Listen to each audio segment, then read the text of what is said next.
What is media? This all went down throughout the spring break with my lesser year of secondary school. Me school was in a little Iowa town with a region. Traversing a few more modest villages through the late spring of 2014, a couple of companions of mine set up a film club that would make short movies and contend in public film celebrations against other schools. Were a little gathering and found it sort of hard to get together for any real shooting until spring break of 2015, at the point when we made arrangements for a bit outing. 4 of us wound up going on the excursion. Myself and 3 individuals from the club, Jake, Bill, and Kyle. We wound up deciding to go setting up camp at Overgrown Glen, empty a obliterated state park up in northeastern Iowa since the 1850s. There have been a few murders and suicides out at Overgrown Glen, counting a couple of beheadings and a recruited hip man during the 1930s being the restless adolescents that we were without hesitation seized the opportunity to go climbing and setting up camp someplace like that. It was in no less than 15 minutes of an unassuming community, so loading up on food wouldn't be that huge of an issue by the same token. So all lights green, load up 2 of our cars modified the Gape sweats more. Off we were for a spring break, setting up camp in a few tormented woods. After the principal 90 minutes on the street, a couple of warnings started to fly after the last enormous town. Prior to getting far out in the backwoods, my telephone's information signal cut out, and the GPS haphazardly head in a different direction on us. Since not a solitary one of us knew where the damnation we were at, or where Overgrown Glen was expected to be, didn't have a lot of decision, however, to indiscriminately follow the new course. Here is an unexpected surprise about Iowa conveyance, particularly up north. Since the slopes can get somebody evident places, you end up with parts offland that are excessively steep or excessively rough to homestead, or little level bowls that are encircled by steep inclines that it makes cultivating amazingly troublesome. Over the course of a very long while you end up with homesteads purchasing a plot of farmland with patches of impossible land trapped in between, as opposed to purchase this land and pay local charge on it for quite some time. As these homesteads stay in the family forages, the land either remains unpurchased and public were purchased by the state or gave to the state or DNR. A large number of these plots get assigned estate stops or jelly encompassed by confidential property. For example, before long, as we figured out, Overgrown Glen Holler. This makes sense of the confidential property signs saw by the lake, which was land bought right close to the unusable stone-covered rivulet. This is a piece significant 4th story, and now that you grasp it, we'll jump back in there once. We're solidly in the center of no place. Our GPS TOOKs off the cleared expressways and on our streets. As of now, you regularly would see the standard earthy-colored Iowa DNR signs, assigning that you were close to a state park, yet there were none. There weren't even any tree clusters to demonstrate that you were close to some kind of woods. Warning number 2, an additional 10 minutes or so into the drive. What's more, the rock street before long transforms into a country road, then a low-support street, then, at that point, a Class B leased upkeep street with Iowa's commitment to street protection. This fundamentally implies that Somiana presumably stopped by and took a look in the 90s and expeditiously disregarded its presences. We came around the last uneven twist that the GPS shows on our course to see a farmhouse with a huge machine without any lights or action around either, and no vehicles in the carport. A piece weirded out that a house would be right close to a state park. We delayed down and continued to roll. To our disappointment anyway, the street breaks up into a wreck of washwork vehicle tire gauges from last fall's gathering halted the vehicles as far down as we can pass without getting hung up on a frozen groove, and unload a portion of our hardware. The street step-by-step limits snakes down the center of a field and transforms down into the little, however exceptionally thick luster of woods at the lower part of a wide gorge. Get out and climb down the slowly steepening slant and take in the view. At first all that looks like a pretty damn cool set to film at. There are a few lime outcrops hanging off the slope, a pathway with some pleasant tree shade, and, surprisingly, a couple birds out that made an unseasonal return from wintering down south. We can all hear some water running, however. Can't distinguish a source from the path glancing off some way. All that we see was an apparently unending ocean of trees. At the lower part of the slope was a little lake in a lush clearing with the wall. As we moved toward the wall, we saw a sign, confidential. Property keep out. Bill actually takes a look at his watch and understands it's nearly time for supper. So, we trip back to our vehicles and snare up the GPS. The closest town over was a little spot called Edgewood that had a few burger joints and a corner store to stack up on provisions for the week. We brought some canned food, yet not much. Past that, as we reached town, we understood that Edgewood was significantly more modest than we had anticipated. Tender 900 individuals it would end up. Everybody knows everybody in these little towns, so we got a few odd looks when four outsiders moved up with plates from the opposite side of the state.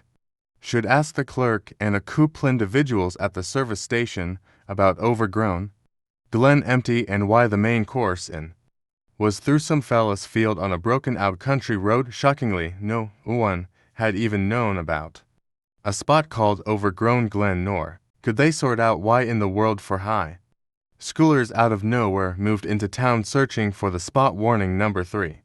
We disregard it as only a couple of insane local people and bring off down the soil trailers. We round the corner back close theft from house. We notice every one of the lights area off and no one is by all accounts home.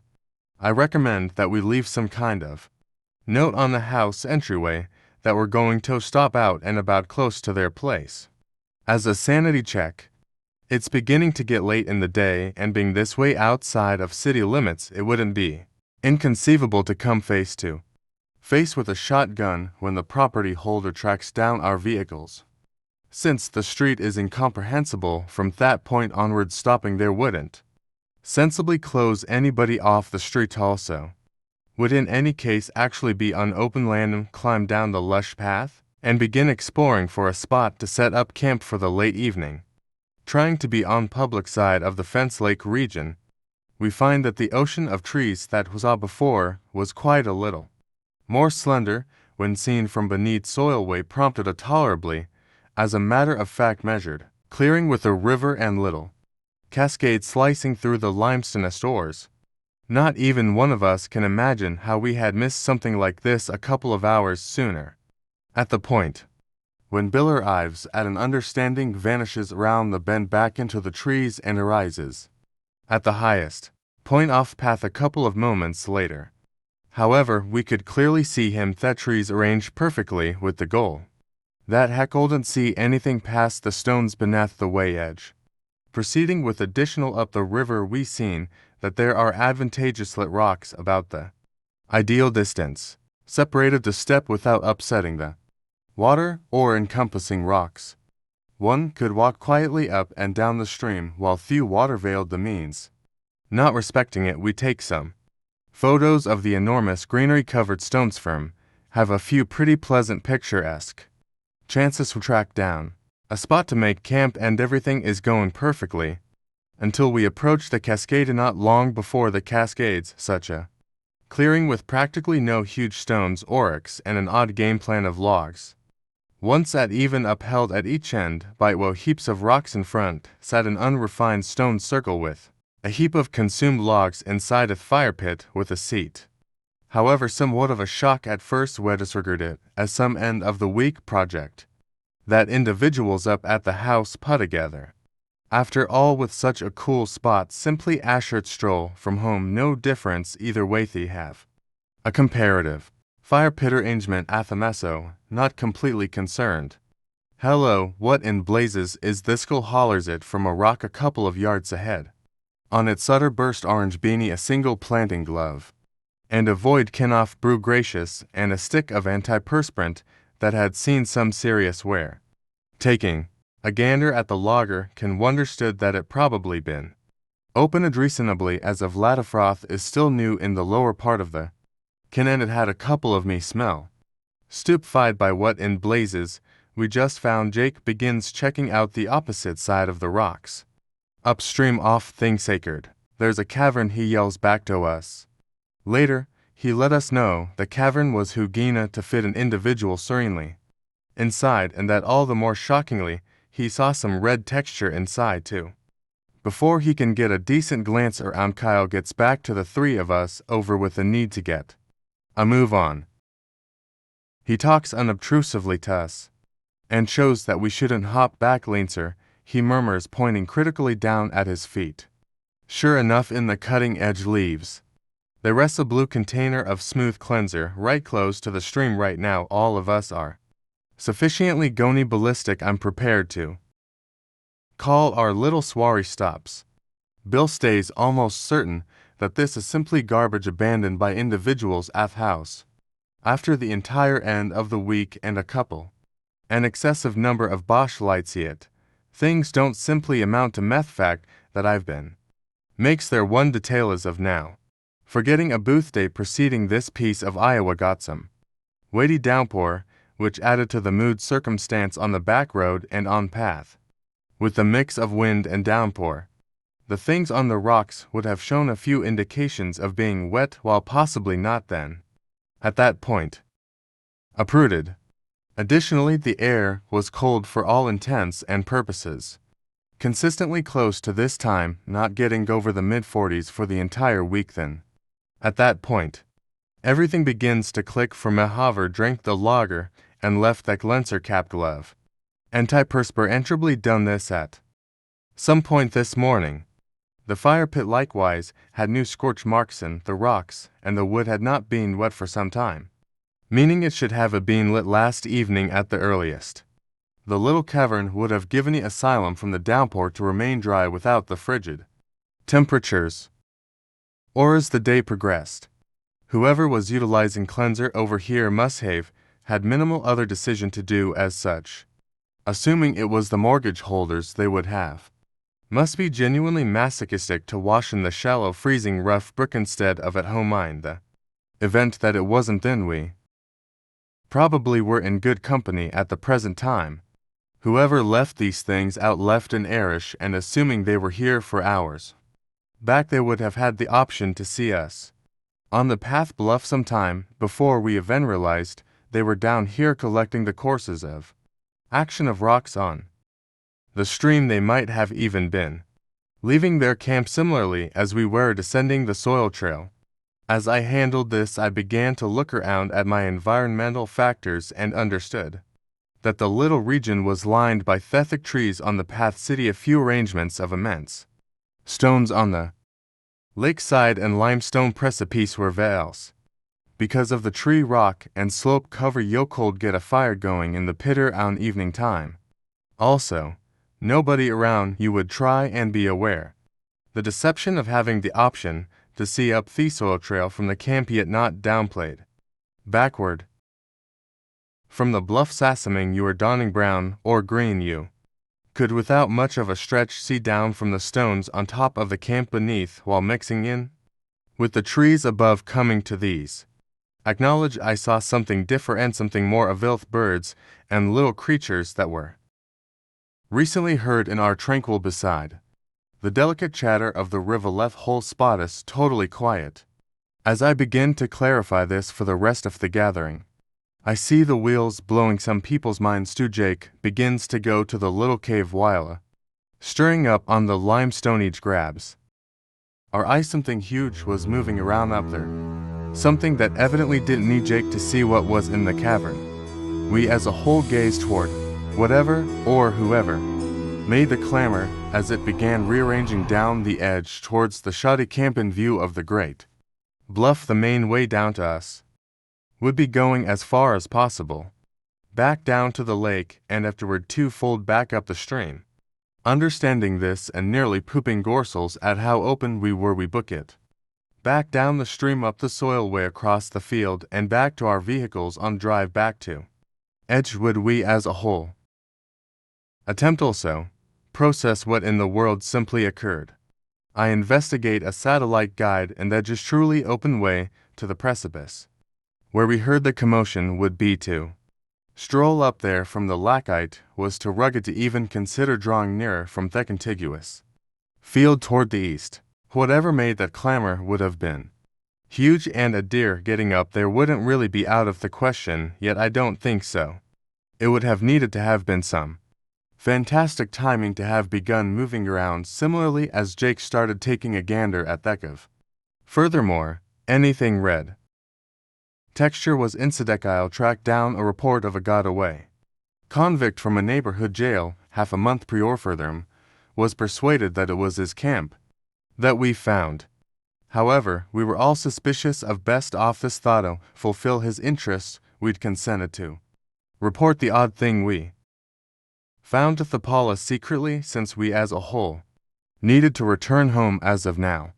Not a single one of us circled back to them and to question anything happened to it. A little affectionate town police office gets airport of unusual sightings for some stranger that very day that for high schoolers roll up and stop outside a rancher's home for a couple of hours, and afterward book it out doesn't precisely spell high danger crime to Mestel. Things still don't appear to add up. Whoever came running down that precipice, if to be sure it was a who needed to keep whatever was inside that cavern, stowed away yet sufficiently not to really battle four fairly tall and able teens. We figured he simply needed to terrify Yusuf, since the commotions appeared to stop once we arrived at the soilway. I thought it odd that somebody living out in the forest with something apparently to stow away would settle in a state park. That is until I checked my GPS once more.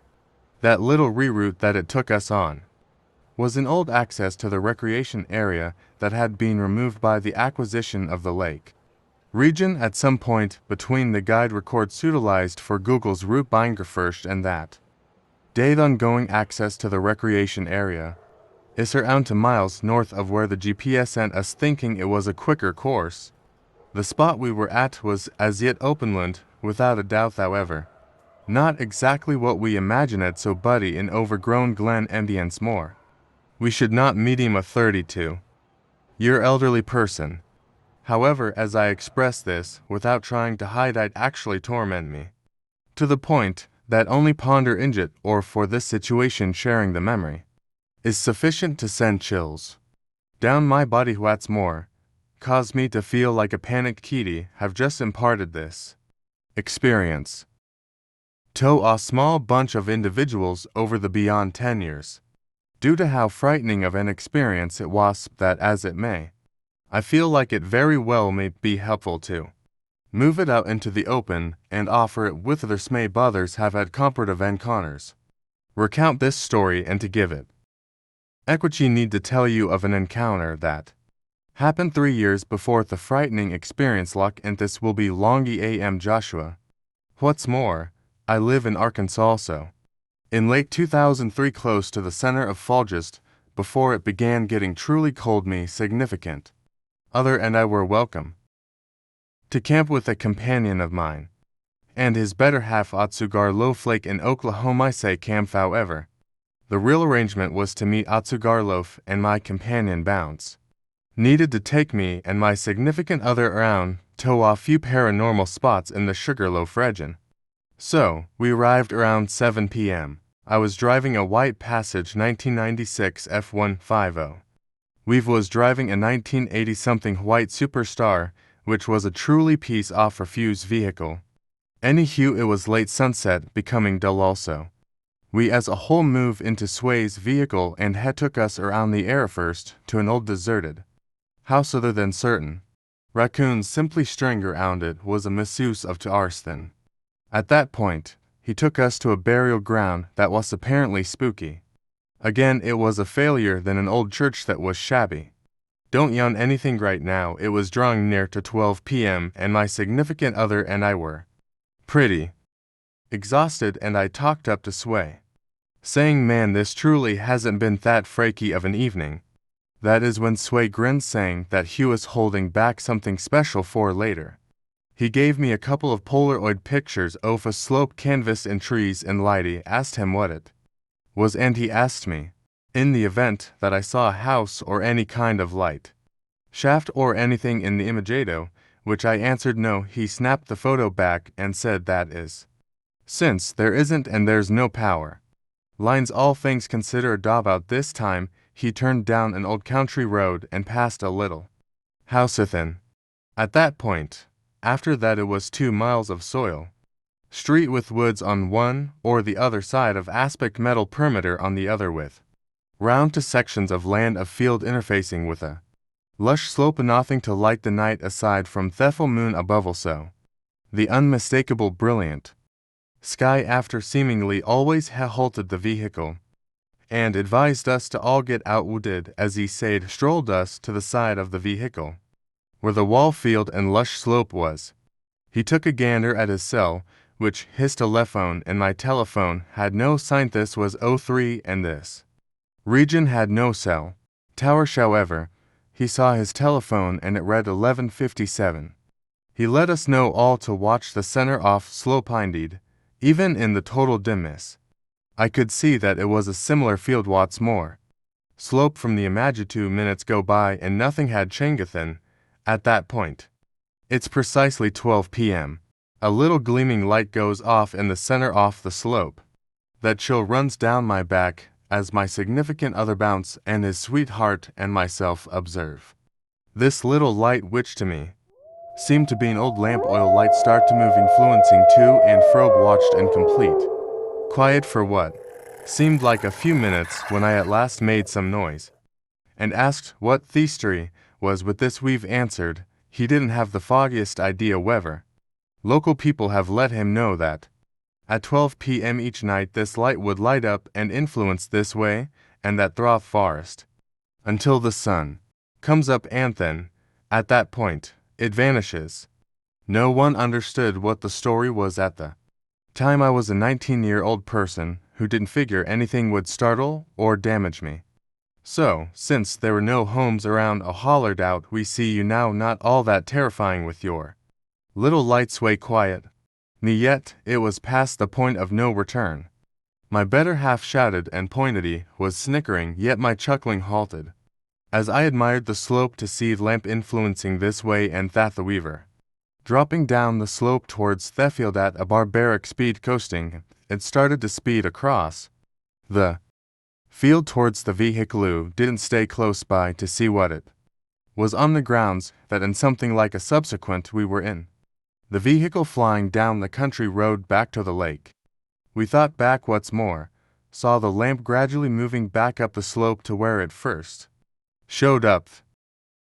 The ride back was quiet until we've made some noise saying poop. I neglect had to place gas and prior and the main store round is shut, and assuming that we chose to go back out any place, it would be ideal to take my truck until he could get gas in it toward the beginning of the day, as he just had about a portion of a quarter tank left. I said okay, and a couple of moments later, wesh on up back at Sugarloaf Lake. We had stopped by the lake docks and dropped my rear end and sat and talked about what had simply occurred. Weave's better half was pregnant at that time and let him know she was ravenous. Told her we had brought a few bites yet. He said she really wanted genuine food, that as it may, since the nearby store was shut, I inquired as to whether he could take my truck to the next town over to get some food in light of the fact that this vehicle wouldn't have an adequate number of gas to get us into town. I obliged. We shut our cooler, however, back end up and stacked into my truck. I turned the key and nothing occurred. Me truck was dead. Emergency room then dead. No ding, no lights, knock licking commotion, nothing for all goals. What's more purposes you would feel that the alternator was out. This was abnormal, and after the night we had experienced it caused us to feel very uncomfortable. Escaped the truck and popped the hood. We pulled Sway's vehicle around to the front. Furthermore, endeavored to kick off my truck with his vehicle. This is where it gets significantly more abnormal as before long as we associated the leap links to his battery and mine. His sweetheart begins his vehicle, and in the span of a moment of in the middle of between the connectors, begin to smoke, and instantly of fire they catch fire, and inside a couple of moments they were just pieces of softened elastic and debris with just the end. Shellfish is still on our battery sweave runs and switches off his motor. Then we take the braces off our batteries. We check each other in the early moon out. What's more, startle around evening time did I notice there were no light posts around, and we both get a terrible inclination at precisely the same time as we unexpectedly ackled we had been hearing afar off. Clamor in the lake that was getting stronger. It was like a speedboat presently. Like I said, this was the season. It was beginning to get cold, particularly around evening time. We were packaged up as it was, and we were stopping ashore around evening time. In any case, someone was out on a boat later 12 p.m. at the point when it must be cold, as there's everything that breeze hitting them for thermore. From this engine it was going pretty quick. However, we didn't see anything that is until the boat was around 50 yards away for thermore. An exceptionally splendid spotlight comes on briefly, blinding all of us. Bounce, and I advised the ladies to get into his vehicle also. Lock the entryway, venture into the bed of my truck. What's more, give Sway a tire instrument for them. I get another as I work at a tire shop, and had all sorts of secrets to success in my truck. We were remaining before vehicles in the center, hoods up on both as the boats pull up to the dock also. To vigorously whiskery men in their 30s to 40s get out of the boat and stroll up. It's difficult to give a precise portrayal, as their spotlight was as yet highlighted, and it shrouded the men in a ghostly shadow while blinding Sway and Ithy check us out at our vehicles further. One look is toward the vehicle at the ladies, and afterward back at us for thermore. Let's out a little laugh. You fellas got into a vehicle of some kind in convenience, one asks, as he illuminates a cigarette fanninely. It's nothing, we can't deal with decent dama. The person with the cigarette sniffs the air and peers down among Sway and Ice feet and sees the as yet smoking remains off what used to be.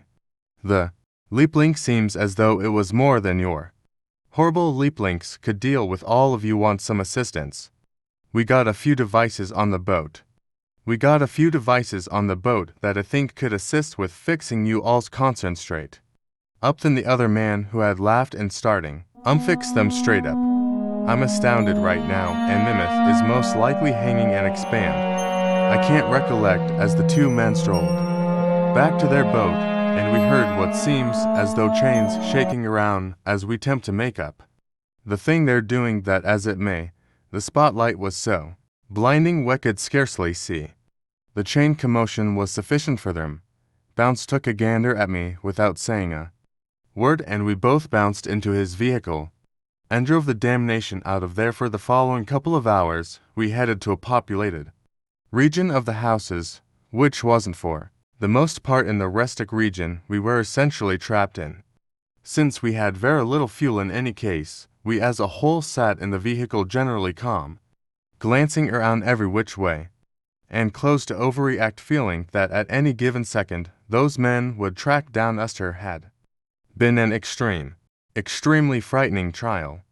Sway would turn his headlights on each once in a while, thinking he had seen some development in obscurity.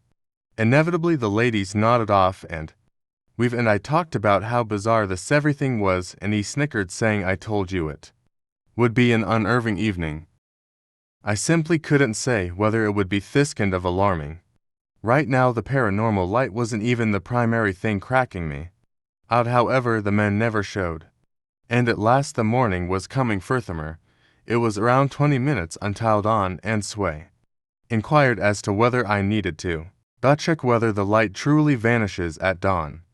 I inquired as to whether he was certain he had an adequate number of gas to arrive. Furthermore, he said no doubt the neighborhood store opens up in about an hour, so that will be finethy. Let him know, all things considered. Then yes, wake the ladies up and drive back to the slope. We arrive with around 4 minutes left of dawn. We actually see the lights influencing in the forest. Sway takes a gander at me, and I grin and do the Movement for shutting my mouth, as we as a whole watch and miracle as right as the dawn raises a ruckus around. Town does the light lysur litisaper into nothing.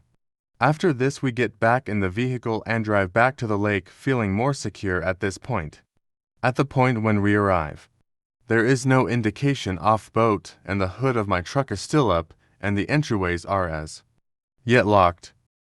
Spontaneously I tell Sway I will attempt and begin the truck once again before he drives us someplace where I can get a sail sign and call for help, and I'll curse the truck fired straight up there and afterward decisively, a whole headed out in a different direction, glad to have seen the dawn and counting our endowments and promising to leave the paranormal exploring nearby too.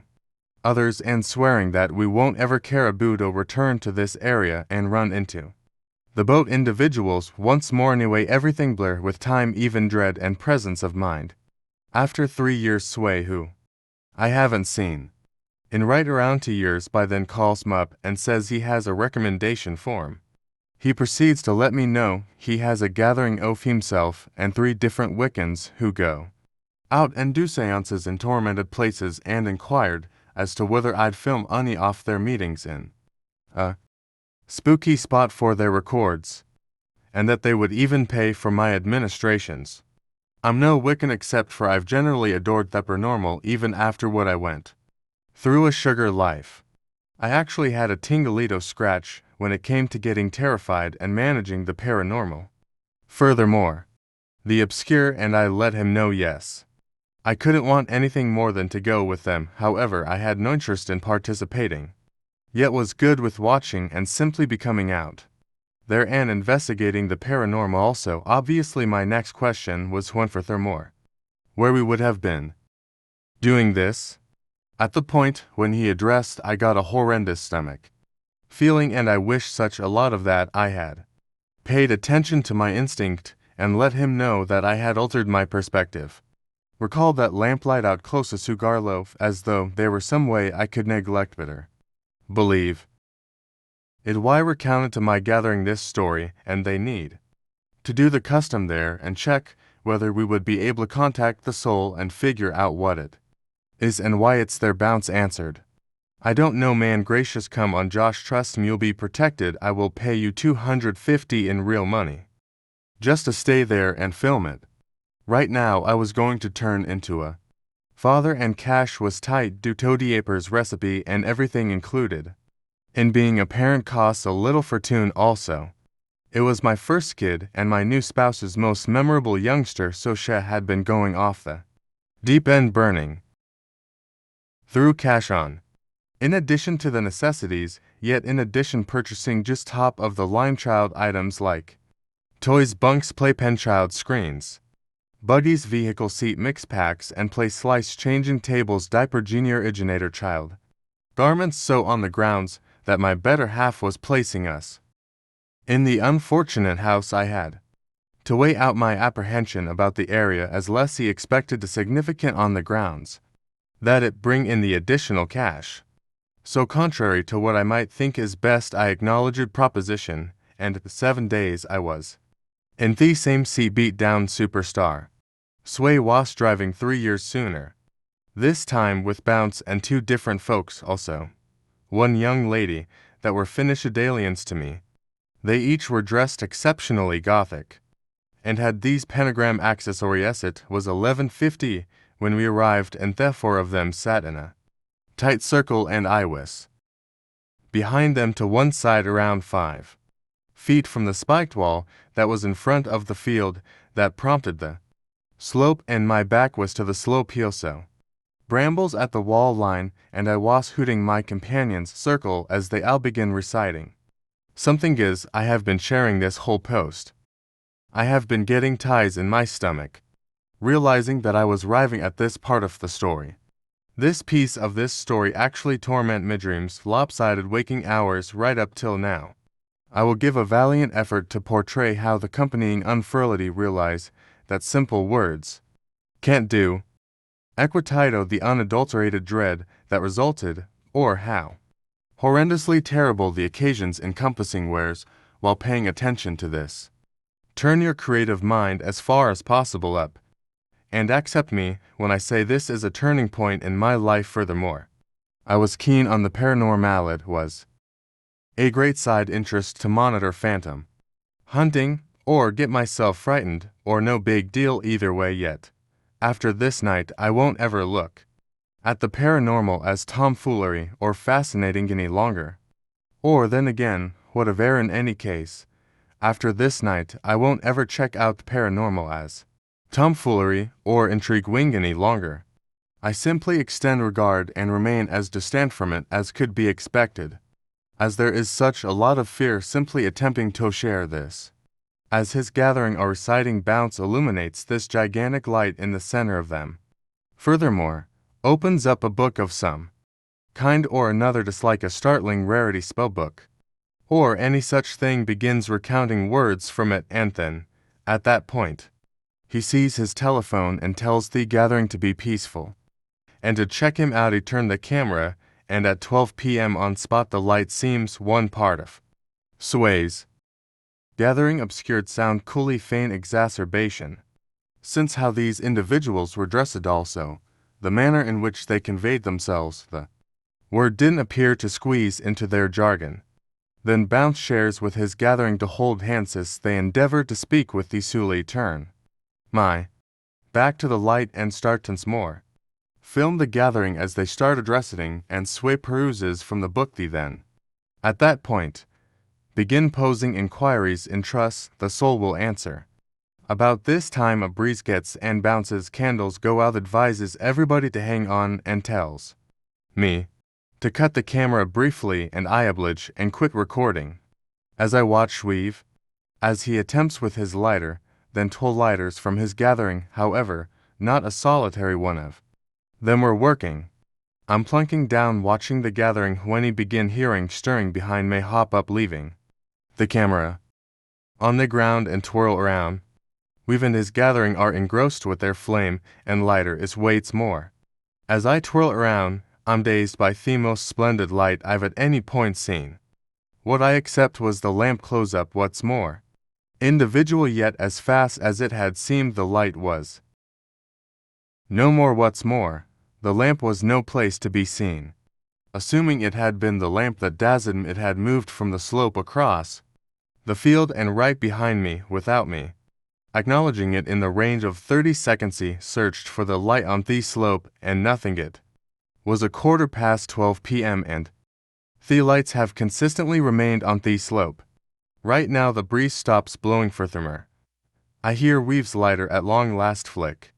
Furthermore, see it light up, and I murmur, "You folks, did you see that?" Presently you'll turn and ask what I'm talking about. However, before I can answer them, we all halted abruptly by a far-off chuckling coming from some place all over the place, and no placeit was surrounding us almost also.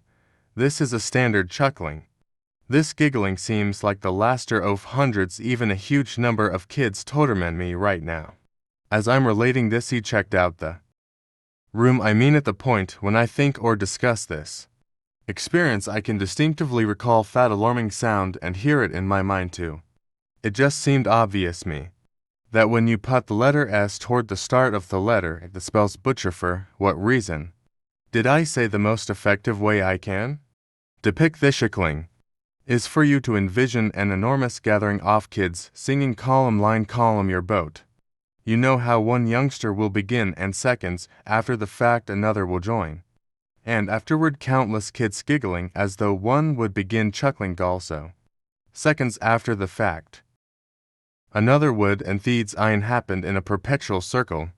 I'm not saying the giggling seemed like the melody line column line your boat. I'm saying they sounded as one, like when the children sing line column line your boat. A gatherone would begin, then another later would begin, and afterward another later, and the chuckling was drawing stronger and nearer.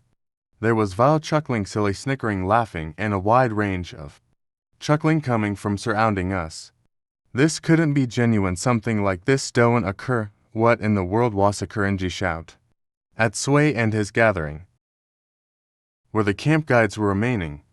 I was remaining along the right wall on base bunk on the third night Mepherthermore. My bunkmate were having a great time, simply talking and making quips, yet our camp advocate opened the little entryway at highest point of the room and advised us to be that we need to get the damnation out of there. However, they were at that point running for the vehicle, leaving their Wiccan book and candles behind, and decisively I run after them and hop into the vehicle, similarly as chuckling is becoming stunning, weapon our own out of there and drive about a mile up the street and pull over as Sway eyes in no condition to drive, and we as a whole are going ballistic. We as a whole escape the vehicle, walking about it, asking one another in the event that we had simply genuinely heard what we did tell Sway, and that I'm so sorry in light of the fact that I had abandoned the camera. He says he couldn't care less and that he isn't going back for it right now. I have my hands kneeling down, gasping to attempt impause and rest, as I have never in my life before been so alarmed. That is the point at which all of our jabber stops. A sans more we heard the chuckling off in distance unobtrusively from the get-go, yet gradually getting increasingly close and yet again increasingly loud until it's becoming stunning, and we hop back in vehicle and dash away. We travel around 6 miles, and for the initial 3, we can in any case hear the giggling somewhere far off with our windows down a bit. We will start to quiet somewhere around mile 4. At the point when the chuckling can presently not be hard yet, we have zero desire to pull over. Furthermore, Weave's companion is in the travel lursiet with his telephone hanging tight for a signal spring up as he's about on mile 6. Bounce's companion says he got for bars and hands the telephone to Bounce, as he calls a companion of his who is into the mysterious and knowledgeable, a teacher in it.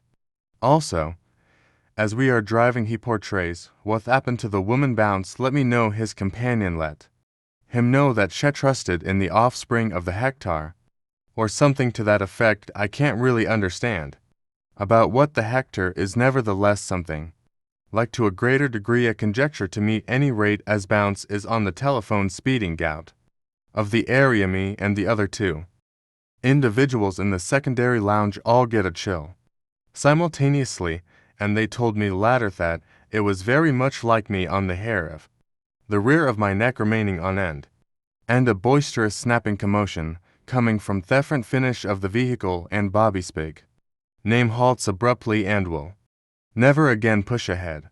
He has a go at everything except the vehicle isn't moving. Later found that the tie bar had, at any rate, snapped. The companion Bounce was discussing on the telephone just lived around 20 minutes away from where we were, and said that they were comingas. We sat in the vehicle. No one talked latter around 3 minutes, until we saw a couple of headlights coming not too far off towards us. We realized it was too early to be Sway's companion any case. Me and Bounce thought perhaps we could get a ride from a nearby. What's more, we as a whole dumped out the vehicle and remained before it sitting tight for the vehicle to come completely to a stop presently. I can't be sure, however. My stomach lets me know that I am right, be that as it may. The vehicle doesn't stop yet. As it materializes, it's a beat-up old pickup truck, and it dials back. As in Thetric, there are 2 men in their 30s to 40s with tremendous whiskers, and they gaze down at us and accelerate subsequent to cruising by.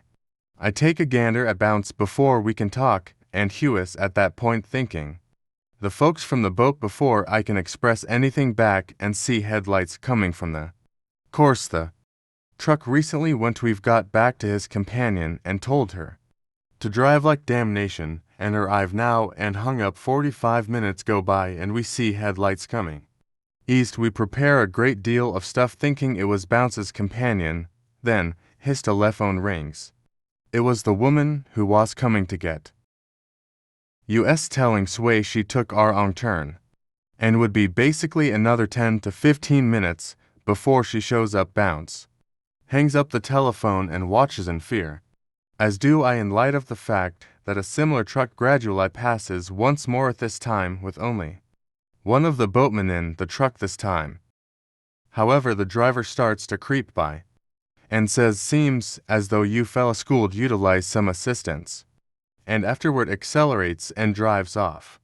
This solidified the way that Bounce and they were certainly managing the boat folks, yet where on earth was the authorone? For what reason wasn't he in the front seat presently? Furthermore, to exacerbate the situation, something we had total disregard because of the boatmen was quickly reminded to us when we started to hear the chuckling once more in the distance surrounding us like before. Finished following couple of minutes begin to get increasingly close. I'm nearly peeing in my jeans at the sound as it's getting stunning, and we have no place to run this time. And afterward, from behind our vehicle off somewhere out there, we see two arrangements of headlights coming on for thermore, two vehicles coming towards us gradually next to each other, taking up the whole width of the boondocks country road coming our direction. The chuckling currently is by all accounts coming from the forest on the two roadsides, and we're stuck also. Presently the chuckling is focusing in on uses, though hundreds and thousands of kids are inside. Arriving at distance of us, there's no twist, no sounds other than the mash of the tires on the rough soil street, and the two vehicles that are gradually moving toward us with our last sliver of trust disappearing into the jiggling of the kids and the headlights of the two vehicles doubtlessly being driven by the boatmen. We are given a reprieve as at the opportunity approaching from the other bearing, we see one more arrangement of headlights coming quick as we hold our breath. The chuckling the boatmen, what could be next? How might we escape this? And that is the point at which the vehicle that was coming quick pulls up, and it's Weave's companion. She opens the vehicle and rolls down her window and starts to advise us to get in. At the point when this happens, the two arrangements of headlights coming from the other course switch off, and Bounce's companion says, "Whoa, you weren't joking about the chuckling kid?" She shouts. He could hear vehicles somewhere far off. We were nearly there. Right was somewhat further. At last arriving at the roadway, I pulled out my telephone, and I had signal, not much battery yet, barely enough to call the police, and imprint called the police. They were there shortly. 2 watch vehicles showed up, and stamp made sense of everything while I sat on the check. I was examined concerning the occasions, and said all my recognizable proof and cards were taken, and my home and vehicle keys. The official advised me to drop every one of those cards right away and have my home locks changed as quickly as possible. He recommends that I additionally have the vehicle locks changed also. At least 2 officials showed up taking imprint. Furthermore, I back to the camp. I would truly not like to go, however, having the police with us, I felt as was I fairly protected. Imprint had called his protection, and I was anticipating a tow truck there soon. When we showed up, 3 of the officials glanced around, took pictures, addressed us some more, and fixed off the area with yellow tape, which made it seem to be a crime location, which I get it was, as a wrongdoing took placeth. Officials inquired as to whether we had any thought who this could be. Said no, and besides, I didn't tell anybody alongside my mom and dearest companion that I was coming. However, we didn't say where. Mark said he just let his ex know Woe is at home with their children. Thought perhaps her since she clearly could have done without me, and the inclination was shared. I dismissed that idea completely insane, however, in light of the fact that it was remarkably difficult for her to pull it off. Likewise, Imprint and I got together way a ladder. They were separated from it, wasn't like a split them up and turned him out. All harrage at him was then aimed at me. However, which doesn't terrify me, regardless. An official made sense of for us it was most reasonable a disengaged episode, and that it might have been somebody who in all likelihood disagreed with our way of life. Higashaki thought this was a piece outrageous, yet didn't actually get involved with that heap of poop. The official was letting us know it appears as he was a smidgen more educated on that he needed to tell us So what will happen now, I said, and the official said that they'll need to take the data and report. The examinationists, assuming anything comes up they'll let us know, and that we might have to affirm against guilty parties. Fundamentally, the official wasn't a lot of help. He was unable to give us much data with respect to who did this, or we worked out after 10 minutes. The tow truck showed up for Thermore. We assembled around all our effects. I was confounded that nothing in the tent was taken, not even imprints. PC now, assuming that I let my creative mind run wild, I could imagine different things that didn't seem okay yet. I would rather not go down that way. Coming back to the city, I was in so much mistrust I needed to tell. Imprint seen no real surprises there, however. He looked similarly as harmed and confounded as I did, and I was unable to get it past me. To do that, I returned home, dropped everything, had Mimum called the locksmith, and changed all house locks. I made an arrangement for my vehicle to get that multitude of locks changed, and it was tense knowing that somebody knew where I resided and could possibly take my vehicle, despite the fact that they couldn't open my home entryway. That wouldn't prevent them from attempting to break in the end. Nothing at any point happened to this circumstance, or then again, assuming it checked, never informed me. We talked about it, and he was continually checking in with the police office. He purchased another SUV. He didn't believe anything. Should recall that end of the week we separated a couple of months after, for other reasons I've generally contemplated whether he of all time went setting up camp again after that end of the week. Concerning me, it's been a long time since I now live in an alternate state where individuals do camp a ton, and that is perfect for them in any case. I haven't set up camp since, and most likely never will. Much obliged to you. In the year 2000, when I was 10 years of age, my folks sent me to a 5-day summer camp in Huntsville, Ontario. This camp was most certainly a Book of Scriptures camp, and by engrazed without religion I felt awkward thereat. I coexisted well with my companions. Meffer Thermore.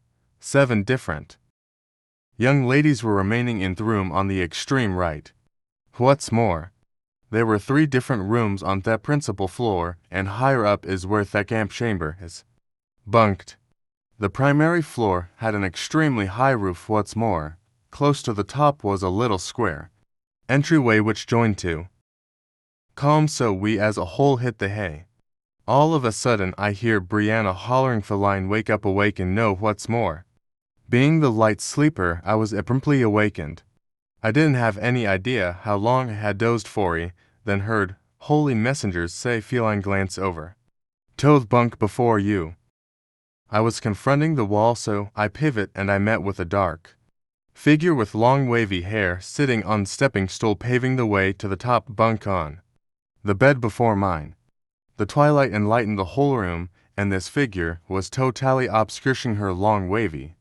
Harry checked out the room and saw aloft the young ladies were undeniably represented, and most certainly consciously gazed at this thing for what appeared like an unending length of time. All of the young ladies were in finished hysterics and crying. That as it may, I was dead quiet. I was unable to make a peep. I was totally panicked. At that point I was unable to flicker or try and move.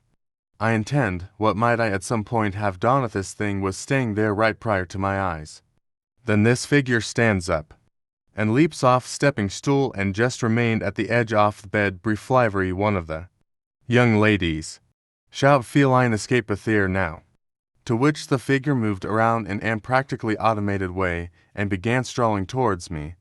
I at long last then tracked down the nerve to book it out of the base bunk and hurry to the opposite side of the Rooney, approach Brianna, a heavenly messenger's bunk, and ascend the stepping stool as fast as possibly. Of now I began becoming insane and crying like the remainder of them. The figure was all the while remaining close-mobbed, holy messenger, and I began embracing, and I was excessively hesitant to try and open my eyes after what I'd seen. Holy messenger chooses to hop down off the bunk, switch the light on also. Very much like that figure was no more. I surmise we made a great deal of commotion, and that camp advocate opened the little entryway. What's more, advised us to hold it down. We told her what we'd seen, and she came down the stairs to examine us. Came into the room and told us, "There's nothing here. Your psyche was most likely pulling pranks on you. Currently back to bed." Each of the young ladies, including myself, were still lovely furious and terrified, and just sat up in our bunks discussing what would seem 5 minutes after we hear shouting coming from the room straightforwardly across Thelaby from us. We as a whole begun crying once more, and the camp instructors opened the little entryway and let us know, "See what you've begun. You have everybody in the lodge frightened." Camp advisor went to examine. Furthermore, we turned on the lights in our room once more. Opened the entryway. Hear one of the young ladies in the room opposite us say while crying, "Something lifted our troublemaker. Kindly don't make us stay in there. It will kill us to," which the counselor harshly answered with, "That is inconceivable. Now calm down. What's more, hit the hay. This is the last time you'll say this." Following 20 minutes of talking unobtrusively, we headed to sleep. Nothing else unusual occurred during the length of the camp outing. Also, I had traded telephone numbers with young ladies. About 7 days after the camp outing had finished, I reached both Heavenly Messenger and Brianna Wattsmore, inquired as to whether they recalled that night, and the two of them said they did also. They said they'd always remember if this was the absolute first experience I had with the paranormal after the Book of Scriptures camp episode. I had not any more paranormal occasions until I was 14. That is at the point when these events began. I would, for the most part, hear weird stuff like somebody scratching the walls outside my room, shouting and snarling, and strides, and at times what seemed like strides with long toenails hauling along the floor. Exceptionally frightening snickers that seemed like it came from somebody with an extraordinarily profound voice, and once in a while something murmuring my name into my ear. These glimmers used to be bound to outside my room in any case. Sooner or later they'd constantly lead into my room. Seldom would I at any point see anything. It was generally sound. At the point when I saw something, it was for the most part a dark hooded figure, either standing in my entryway or the foot of my bed. Here and there I would feel something attempting to snatch my foot, or something running its fingers through my hair, which caused me to constantly keep the finish of my cover tucked under my feet for quite a long time. These events would commonly endure the entire night until dawn, yet its pinnacle hours were somewhere in the range of 1 and 4 am. And there things would happen in any event during the day. At age 14, one night, I was awoken by rearranging a commotion coming from my wardrobe region. I'm a light sleeper. Any commotion will wake me, and when I took a gander at my wardrobe, I saw one extremely tall, hooded man, totally dark, going through my undies cabinet. Despite the fact that I was totally scared, I got the nerve to sit up in bed. Figure then turned totally around. Wattsmore recognized me in the room by gazing at me for a couple of moments, previously disappearing. Reasons unknown. I had no clue about why, except for nodded off after that, with no issue by any means. At the point when I stirred toward the beginning of the day, one of my sets of bras were absent, as well as a portion of my clothing on the floor. Quick forward half a month, I was down the stairs in the storm cellar doing clothing. Wattsmore saw something swinging from a corded nail on a help bar, and sufficiently sure it had been the bra that was absent. My mother's closest companion, Denise, was over and many days prior to go blueberry picking with my mom throughout the mid-year. Denise achieved with her 20 bundles of corrective evacuation wipes, which were put on the highest point of the towel cabinet outside the restroom entryway. My mom concluded she'd go shopping for food with my father to get nourishment for dinner. Wicklet Denise and I in the house. It was additionally delicate to know that Denise Sato, the paranormally, started telling her about the thing had been occurring in the house and what I had encountered. We chose to get up off the sofa and stroll towards my kitchen, and afterward we see our locked front entryway open itself also. Open with practically no power, we kick the bucket, we both gander at one another. Did you see that? She said. I then, at that point, strolled to lock the front entryway. This episode got Denise is pretty stirred up, and later on in the night I was lying in bed and began to hear a static noise sound.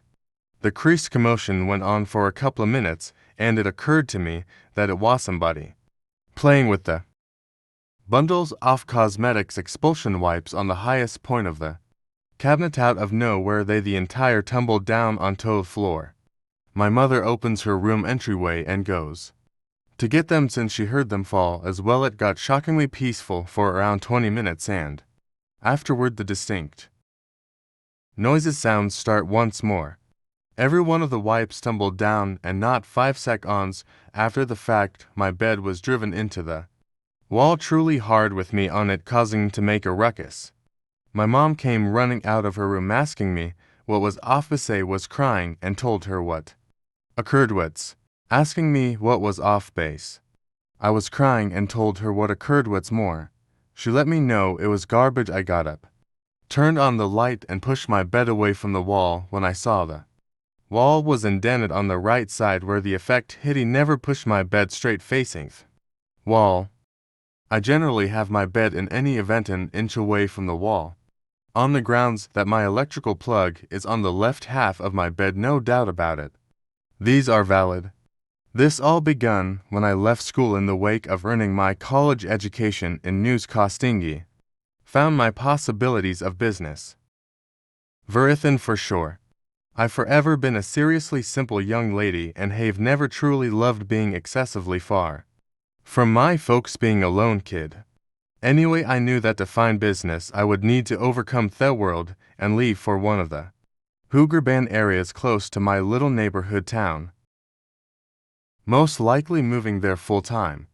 So I conveyed a lot of resumes and got nothing back. He realized I would need to put in more effort. Be that as it may, it was summer. I'd as of late graduated. What's more, thought I'd partake in my last summer opportunity prior to beginning work in the grown-up world. Me folks have consistently had a nearby family companion called Ray, who claims a major setting up camp spot in the forest. They required guides for the kids going setting up camp also. Seeing as I'd been enjoying nature very ordinarily previous light chipped in my administrations, the compensation Vasak, and the work was exclusively for a couple weeks and would be sufficient to push me along sitting idle or summer, just to give personal chance to convey resumes furthermore. Chill with the young ladies, you know, then or so I hit him up, and in 2 days or less me stuff had been gotten together, and I was prepared to drive myself down to the camp. This was whenever that I first had Doneth drive myself. Acknowledged it was significantly longer when you needed to do the drive. Rather than just playing your Nintendo toward the back, yet it wasn't so awfully showed up setup. Myself in one of the residences with a portion of the other councilors presented myself. The youngsters wouldn't show up for Anna many more days. They went through certain preparation phases with Mefferther more. We as a whole got to know one another pretty well. The individual who I coexisted best with was called Beth. She was learning at one of the nearby colleges and filled me in regarding her coarse brain research, and we truly struck a harmony with one another also. Attempted to hold our gatherings together during the setting up camp meetings, yet anyway sliced to half a month ahead. Me troop and I are continuing a bit stroll in the forest, and just gabbing as we come where advancing toward one of the cave regions when out of nowhere one of the calmer young ladies of the gathering speaks up and inquires as to whether anybody's experienced difficulty resting presently. It's normal for campers to experience difficulty resting over here. Number 1, since they miss their guardians, or in light of the fact that they're basically noticed to or acquainted with resting Serious so, for me, it was an exceptionally considered common command carry it to my side and tell her that it's completely typical make sense of what I just let you know folks and attempt and facilitate her down a smidgen and make sense of that it was all around great in any case. She shakes her head and tells Meth that it was for none of those reasons that she feels a piece awkward and experienced difficulty to zinch let me know this is a result of the running. Around evening time I give her a forward forehead and ask her what she implied. She says that each and every night since she's been here so around for days she's been awakened in the night by somebody running ye viewed this as exceptionally odd. I told her that there shouldn't be anybody out yet, that assuming she needed I would remain out with her until she fell snoozing just to ensure that there was nobody around. She concurred that evening I remained out, I ensured my campers were sleeping I was around the fire, and simply cooking a few marshmallows meal visiting with Beth my other advocate furthermore, checking whether anything creepy would occur. I truly questioned anything would occur what's more, nothing did. For the primary hours of now I was getting drained we were both getting exhausted and our little marshmallow sack had run out horrendously about 30 minutes prior, and we were simply staying there jabbing the perishing coals of our fire with subjects for discussion, gradually ceasing to exist similarly as we chose to put the fire out and advance back to our own dozing quarters did we hear something in the timberland sound off strides. I advise Beth to be calm and we look around and can't see anything. There's as yet a fair piece of light from different open-air fires that are fading away as well check out as yet nothing so we advance back discreetly keep investigating our shoulder. I get changed into my nightwear and I'm going to nod off. This thing is as yet irritating may actually can't make out why I'm feeling so awkward. I was certain that it was only a creature reso. I set my shoes back on and my nightgown also. Gradually creep outside I'm simply attempting to make everything out in obscurity as I would rather not be seen. Or on the other hand heard and I sit behind a tree. And there's barely sufficient light to make out and at many shapes somewhere out there all fixed so I know they're trees to while I stand by in the quietness of murkiness do I hear something. Once more. Stirring further down. I stand by without complaining checking whether whatever is there will rise out of the trees. Uncovering itself would it be an individual or a creature. My PDA was in my pocket just standing by to dial the police it seemed like an unending length of time yet there was no development and I was exceptionally near surrendering. When after a short time I saw at me telephone right now was close by. Holding on to press the power button to call the police in any case. What I saw I have no words for these thing for a humanoid animal rising up out of behind a tree just briefly. Was it fixitas it drove over the ground with its legs and ran at exceptionally high paces.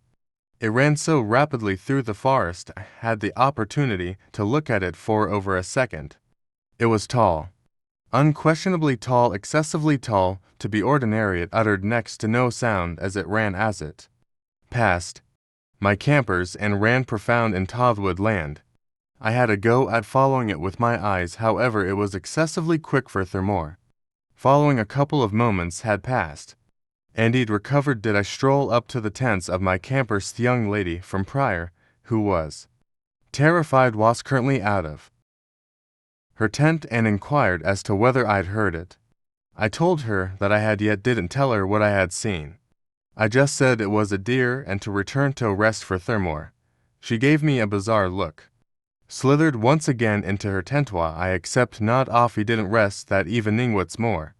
I didn't work really hard with that troop the following day.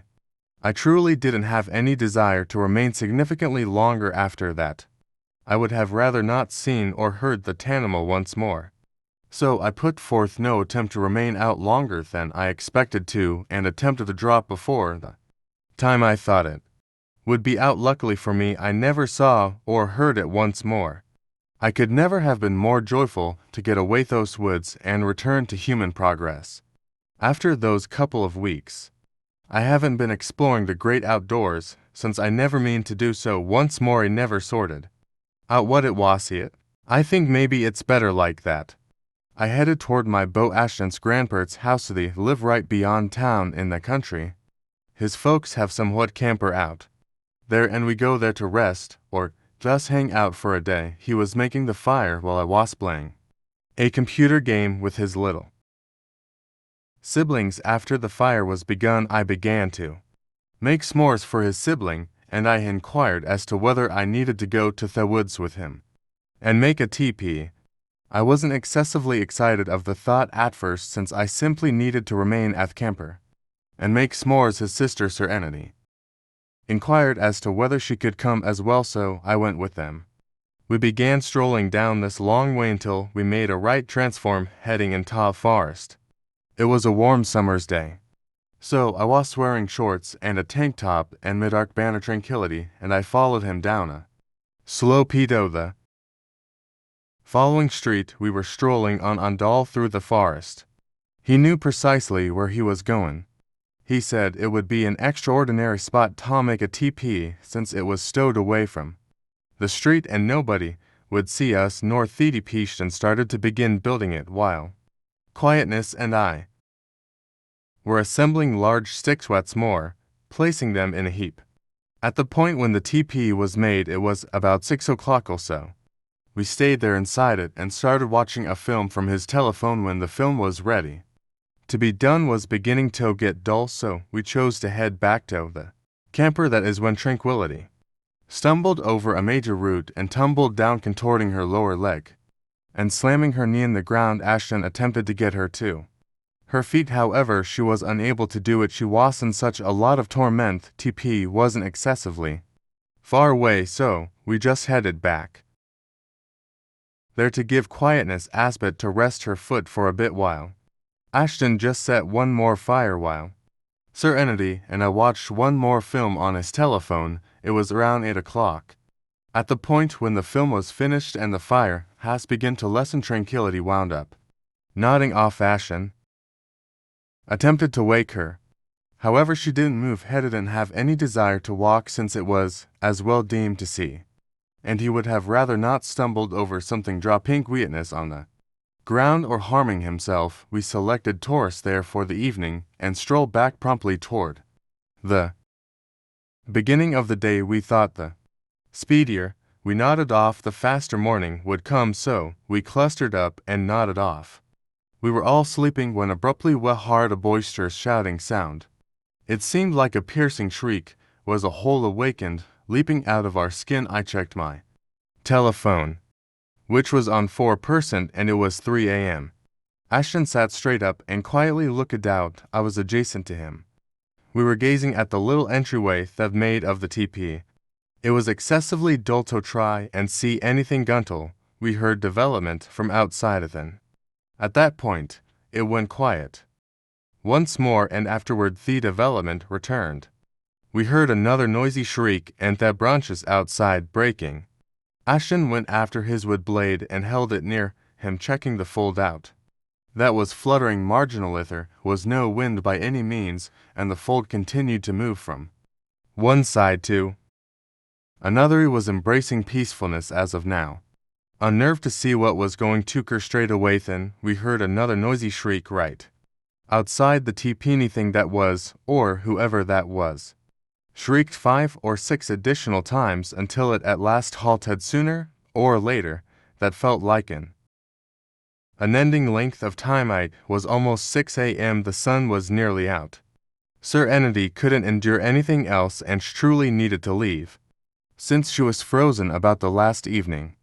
We got together our things and escaped their Ito lease, his lower legs still truly harmed so severely that Ashton conveyed her until the end of the way. At the point when we got back, Ashton's father came hurrying to us, including his little sibling, asking where we'd been and for what reason we didn't return, and assuming we were we let him know what occurred and why we wound up resting in the forest. He told us expected to leave now, so we as a whole got in the vehicle and returned home. At the point when we arrived at his father's place, he appeared a piece stirred up. At the point when he asked his father what was up, his father let him know when we didn't return from the forest soon thereafter. He paused some what longer, and when night came, he called the police, and they came, which let him know that his child and little girl were absent alongside the child Sweethered, and the last spot he'd seen us when we were strolling down Thelong Street towards the hedge. The official then evidently advised his father to get inside and lock every one of the entryways and not to return out until they got him. His father was befuddled, yet listened. A couple of hours went by, and that is the point at which his father heard the uproarious shrieking sound coming from the forest. Then he heard it once more and again until it at last halted. The accentuation returned at 4 a.m. and said they tracked down nothing. However, they did explain to his father why they advised him to get into the house immediately. There was somebody who broke out of jail only a couple of miles down that street. Detainee got out a couple of days prior and was still keeping watch. Turns out he was indicted for taking individuals' lives. They figured he should have been concealing someplace somewhere down in the forest where nobody would track down him. His father asked them what the noisy shrieking sound at 4 a.m. was, and the officials looked befuddled and asked what was discussing. They wound up leaving for another call. They advised his father to have a decent day and that they would be back. Ashton's father appeared to be extremely terrified about the sound he heard. He didn't need us to think he was insane until Ashton told him he wasn't on the grounds that evening we heard exactly the same thing also. Somebody was certainly outside our TPTHE. Fact that nothing makes that night me simply glad. Awful happened to us while we were out there. Other was continuously something that I adored about the evening. The manner in which the virus air hit my skin, desensitizing my ears and stimulating my nose. Brilliant beams from the headlights of passing vehicles moved inside reflections in the outer layer of water puddles, transforming pools of dinky wreck into sparkling kaleidoscopes. If by some stroke of good luck for a second admiring the sky to be welcomed with such a spotted tidal pond, a world that woke up through the obscurity to look after me as I investigateth world. These things were enchanted. A large number of days the sun introduced itself to me as a white bunny, demanding just that I followed down the deep, dark hole. He only sometimes fought the temptation, a reality that I would depict at the Spointo. Be crazy. You see, during the months that I had been enjoying this mysterious universe of the even Ninja was just a young lady of 14. My old neighborhood is a calm coastline town, interestingly populated with an electric blend of characters that I wouldn't imagine he is undermining.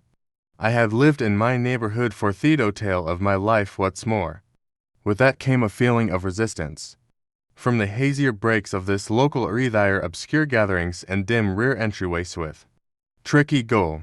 On this snowy evening my head moved inside the cloud of stars above me. Didn't reconsider abandoning me street to one side toward the close-by woodland, which traversed miles into the mountains that undulated the scene of encompassing towns. For clearness, the exit to my road had to bearing stow the right, a street that associated my parkway to the remainder of the town, laid them with lights, houses, and thine frequent shop. To one side was this confined woods path that went through the mountains and valleys that encompassed our town. It was a delightful walk, going on for a significant distance as it loosened up like a vein. It was dotted with faint street lamps, making the path exist between a peculiar condition of light and dull, where your eyes jerked in a consistent endeavor to acclimate to the strange tint. That wobbly wooden door ran for the million the left half of the thin pathicillating it from endless fields given exclusively to cultivating. On the right the weak was shielded by fences, what broke infrequently to associate with little streets that prompted the town I can't recollect how long I'd been strolling this even ninja don't have the foggiest idea why I had picked this woods path as I generally would be advised to. Judgment then to remain excessively far from Thesalem of houses and shops. The most grounded memory of what occurred that evening came straight away.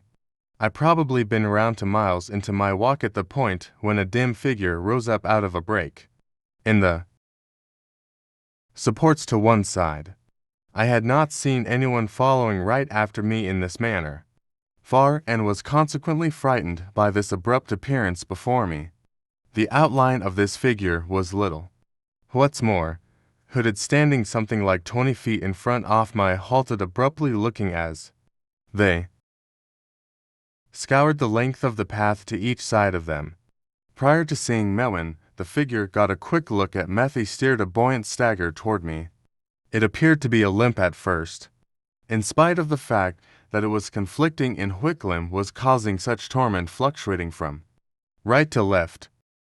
I battled to make out any highlights off this individual, their elements concealed in the profundities of a thick hood fixed with fur. I ventured back warily as they moved toward me, a voice inside me shouted to simply run away and to return home anyway. There was a stronger thing inside me that perceived that this individual would be a bleep harmed. Something about them simply didn't apparatal, so I was torn regarding what part of my judgment to focus on. Emily, the voice was ear-splitting frantic, and Famaleth lady halted abruptly as she seen my retriati stop reluctantly under the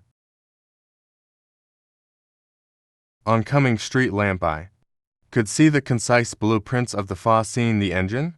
Her elements looked withered, worn, and depleted. I scoured the subtleties of my own face void in their profundities as they looked for something the object of which I would just accept, at least for now. That was Emily.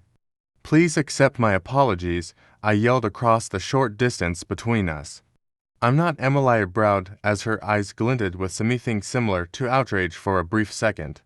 I can't track down my Amelia, wavered again, regarding myself as gotten between the two voices. Inside may haven't seen anybody down this way, wailed. How long have you been strolling around to Malesi? Haven't seen anybody in that time. You with anybody? They could have seen Emily. The inquiry struck me as odd. I was separated from everyone else before her, the way being direct enough that she could identify that I was separated from everyone else. Ringers started to shriek inside my psyche. I don't have any idea where Emily is, however. Perhaps you would be wise to glance the alternate way. For what reason would it be advisable for me? I do that. It appeared to be that a little grin moved round the bend of her lips. It occurred over a small portion of a second.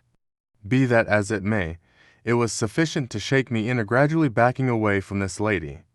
My feet crunched under the rock. The sound resonating between it grabbed the lady's eye furthermore. She started her own ruthless excursion towards Memi.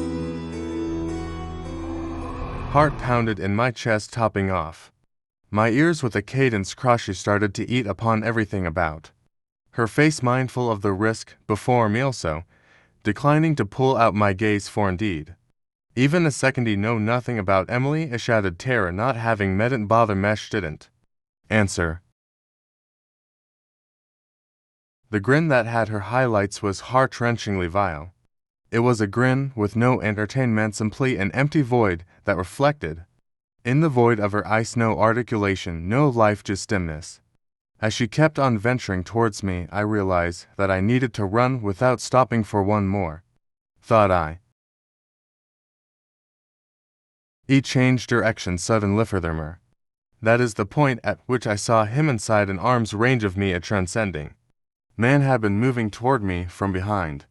A similar malicious shine discolored her face. In any case, I didn't permit myself another second to retain the subtlety. Ran more enthusiastically and quicker than I at any point had previously.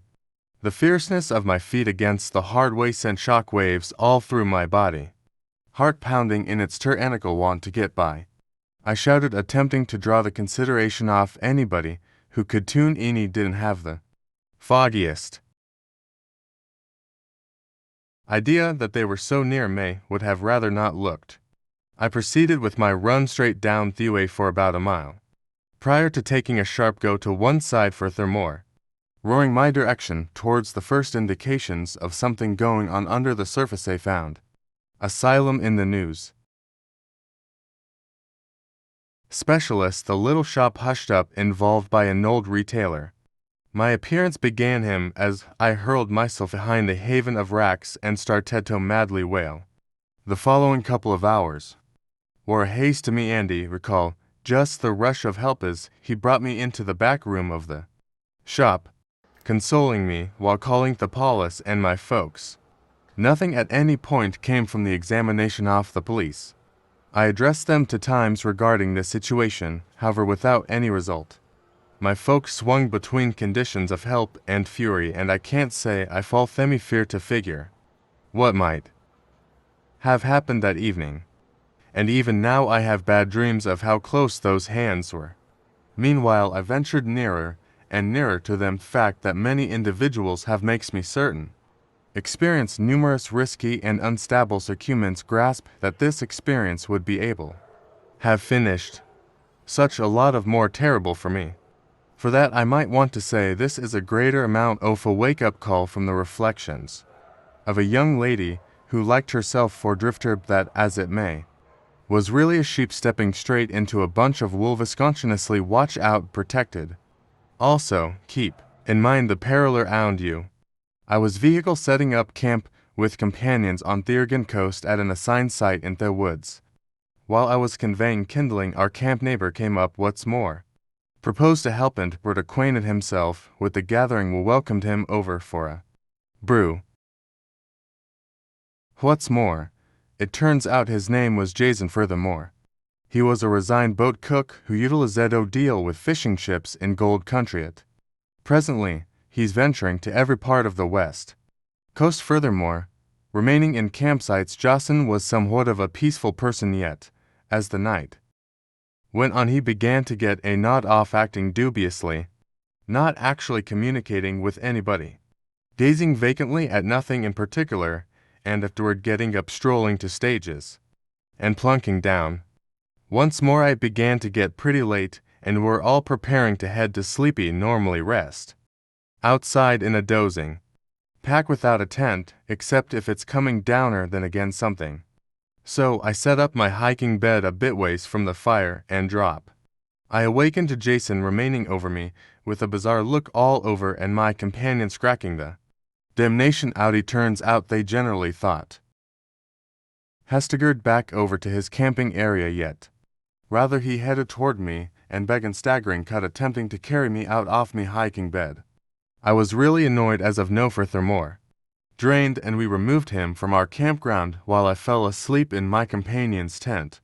Presently, right now, I feel that I need to say that these could seem like admonition signs, yet the Pacific Northwest has some exceptionally abnormal and shaky individuals.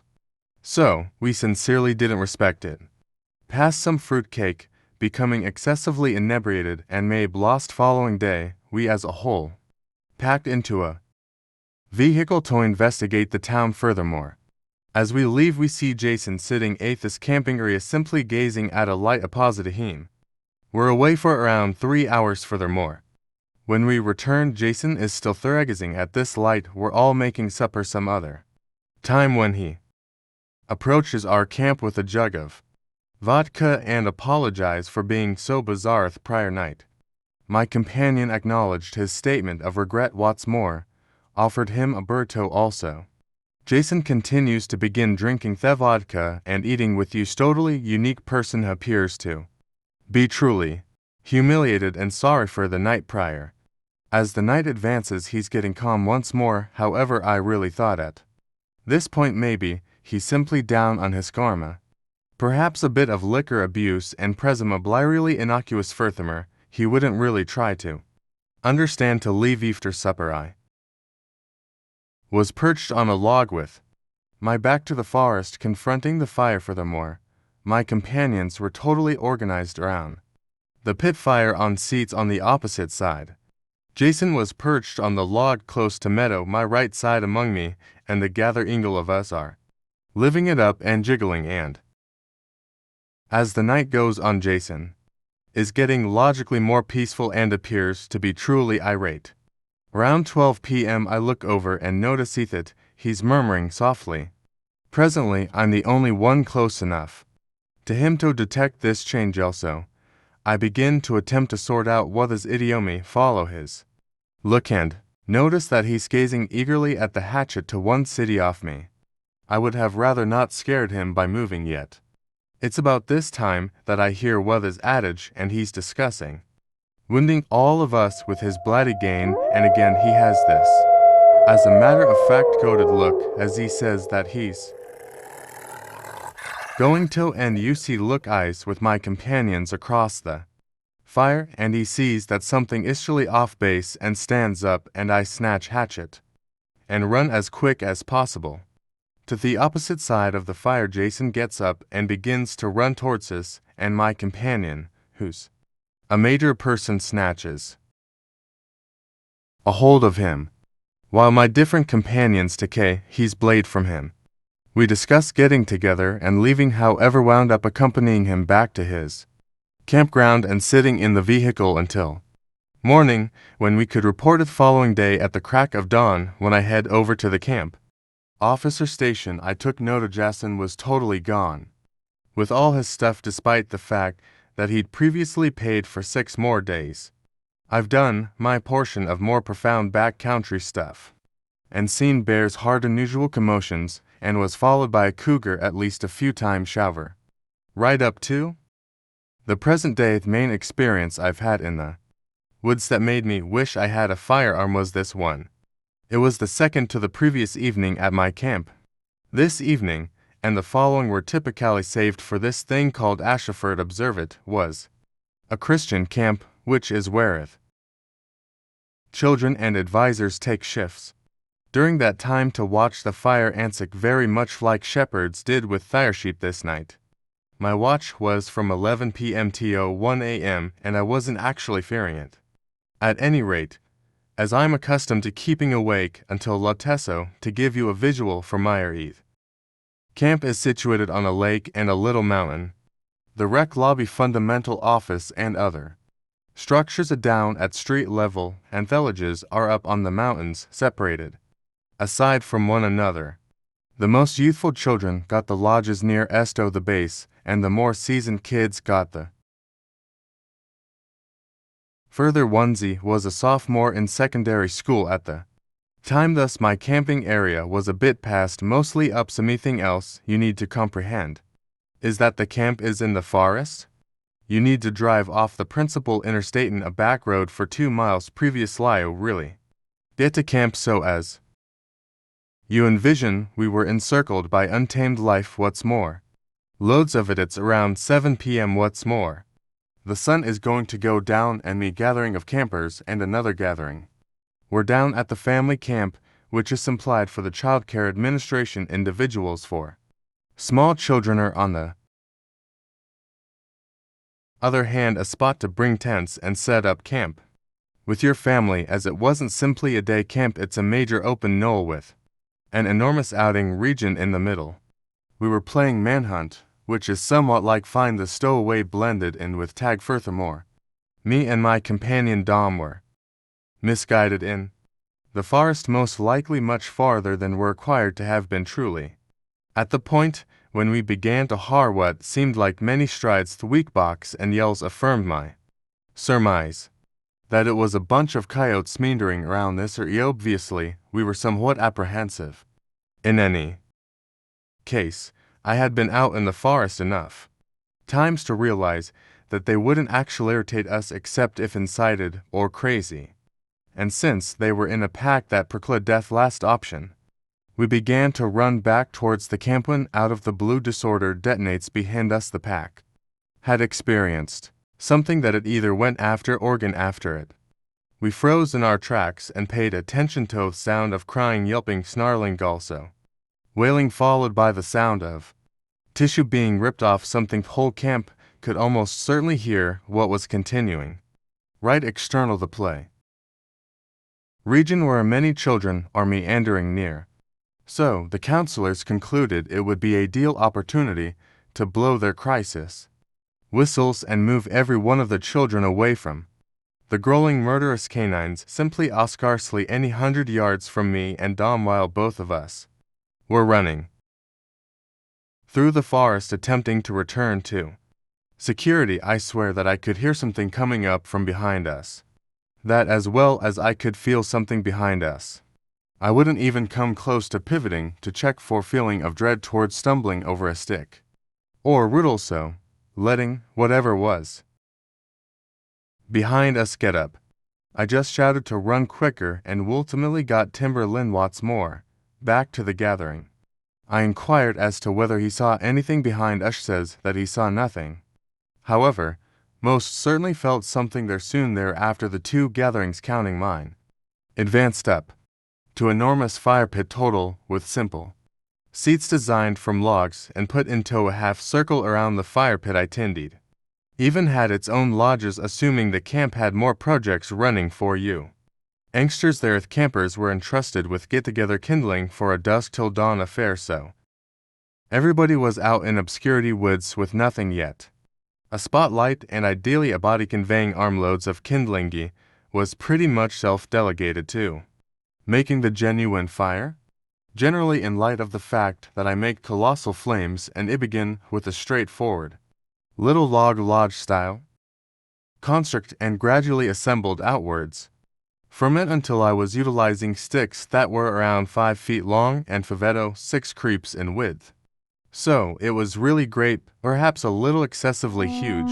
While all of this was going on, I was unable to quit considering what had happened before, and without fairly contemplated, when we felt as though something were pursuing us, my heart would begin pounding and I would feel as however the animal were right behind me. At around 9 p.m. I heard the coyote pack and smur. You've heard many packs and single cannonescring, yet I have never heard a pack like this. It was loaded with outrage and disdain. It was regurgitated forward into the night air like how they were determined to kill. They had a goal. Furthermore, nothing planned to remain in their way. It began from what seemed like an many miles away, perhaps on an adjoining tough thing is coyotes. Travel quickie alarmed one of the senior advocates, saying that we shouldn't do a shepherd watch in light of the fact that the pack is still near here. He tells me not to stress that they will not approach us and that their Melissa Pertiti truly wish that were Valador. On the other hand, the children began singing camp melodies, also recounting stories. I was perched on a log gazing into the woods at around 9:45. At the point when I heard them once more. Right now they were nearer. By 10:30 everybody is finished singing melodies, also making s'mores, and they simply head off to their lodges for the evening. Furthermore, the gathering that had the 11-to-1 watch just chose to remain by the flares. The gathering of me, Dom, and Ashley, who was a young lady from our lodge, and 2 young ladies, and a kid from another camp gathering. I think his name was Demetra. Tom gets up to snatch additional kindling from consistently lessening supply. As he gets to the heap, he jumps in reverse and creases to the ground, howling in fear. I spring up and go to him, electric lamp close by, and I see it's a child dearer. On the other hand, rather the head of One can guarantee you that it wasn't there prior, because of the way that the heap had been stomped on all throughout evening, and as additional children had been gathering wood, significantly more so because of the way that blood was all the while overflowing from its newly turned neck. Whatever had done this was most positively not a coyote. There was a ping-pong ball-sized injury right over the tearing place of the neck of the disastrous telephone. So I surmised that thing was extremely large. Without a doubt, I hauled Dom to his feet and pushed him back towards the fire circle, shouting at the instructor that we expected to Leave now or, more than likely we wouldn't. Endure the night. I knew this was sensational, however, I was bothered at that time, so hold on for me. What's more, as I'm going to begin putting the fire out, I see them many sets of flies running by, and large. Round on the light's edge ready to strike here then, and proceed to advise them to run into the lodge. That was there get a stick that looked solid yet lightweight enough to swing what's more. Pursue the remainder of the gathering. As I'm going to begin moving forward on to the means of the lodge, I hear the sound of something running towards me without. Thinking, I pivot and swing at anything that it was simply barely absent its head in the faint evening glow and the extending arms of the firelight. I saw that it wasn't a coyote. What's more, I sincerely don't be aware right up to the present day would it Vossi trust what I saw wasn't genuine and that it was only a stunt of the light. However, where it counts, I assume I understand what I saw, yet there are a few things that I may just rather neglect. The narratives I'm going to impart to you occurred at a similar boy trooper camp. There were a few years separated, and I don't think they have a say in each oath there. Regardless, I've generally felt a bit uncomfortable with that camp, particularly while swimming. To be all the more clear, I felt like I would be hauled submerged at any second out of no place yet. My accounts don't have anything to do with lake. A companion of mine had purchased a huge tent with 2 rooms. The rooms ranged where you needed to go through one to get out the other. My companion, who possessed the tent, and another companion set their bunks and stuff up in the receiving area. I set mine up in the back alone. Night had been a couple of days in, and things were generally going without a hitch. Procuring merit identifications and swimming yet that evening, will not forget. Briefly, it was late and everybody hit the hay, had gone external the tent to go to their stroom. The camp had these bugs that jumped at the chance to make a great deal of clamor around evening time. 2 minutes after I got back and late on my part they halted. And it was dead quiet, and that is the point at which I heard it eat. Seemed like a dislike a pig. Or then again anything like a hunter. I additionally started to hear anything that it was walk. Furthermore, it sounded enormous and bipedal. Halted around the tent and started to move further into the focal point of our campground. What's more, kept stepping and grunting. There was nothing left but to tune in dread. Trusting it didn't get the motivator to tear and taw tental, so it halted and the bugs returned. I never went out to find out what it was.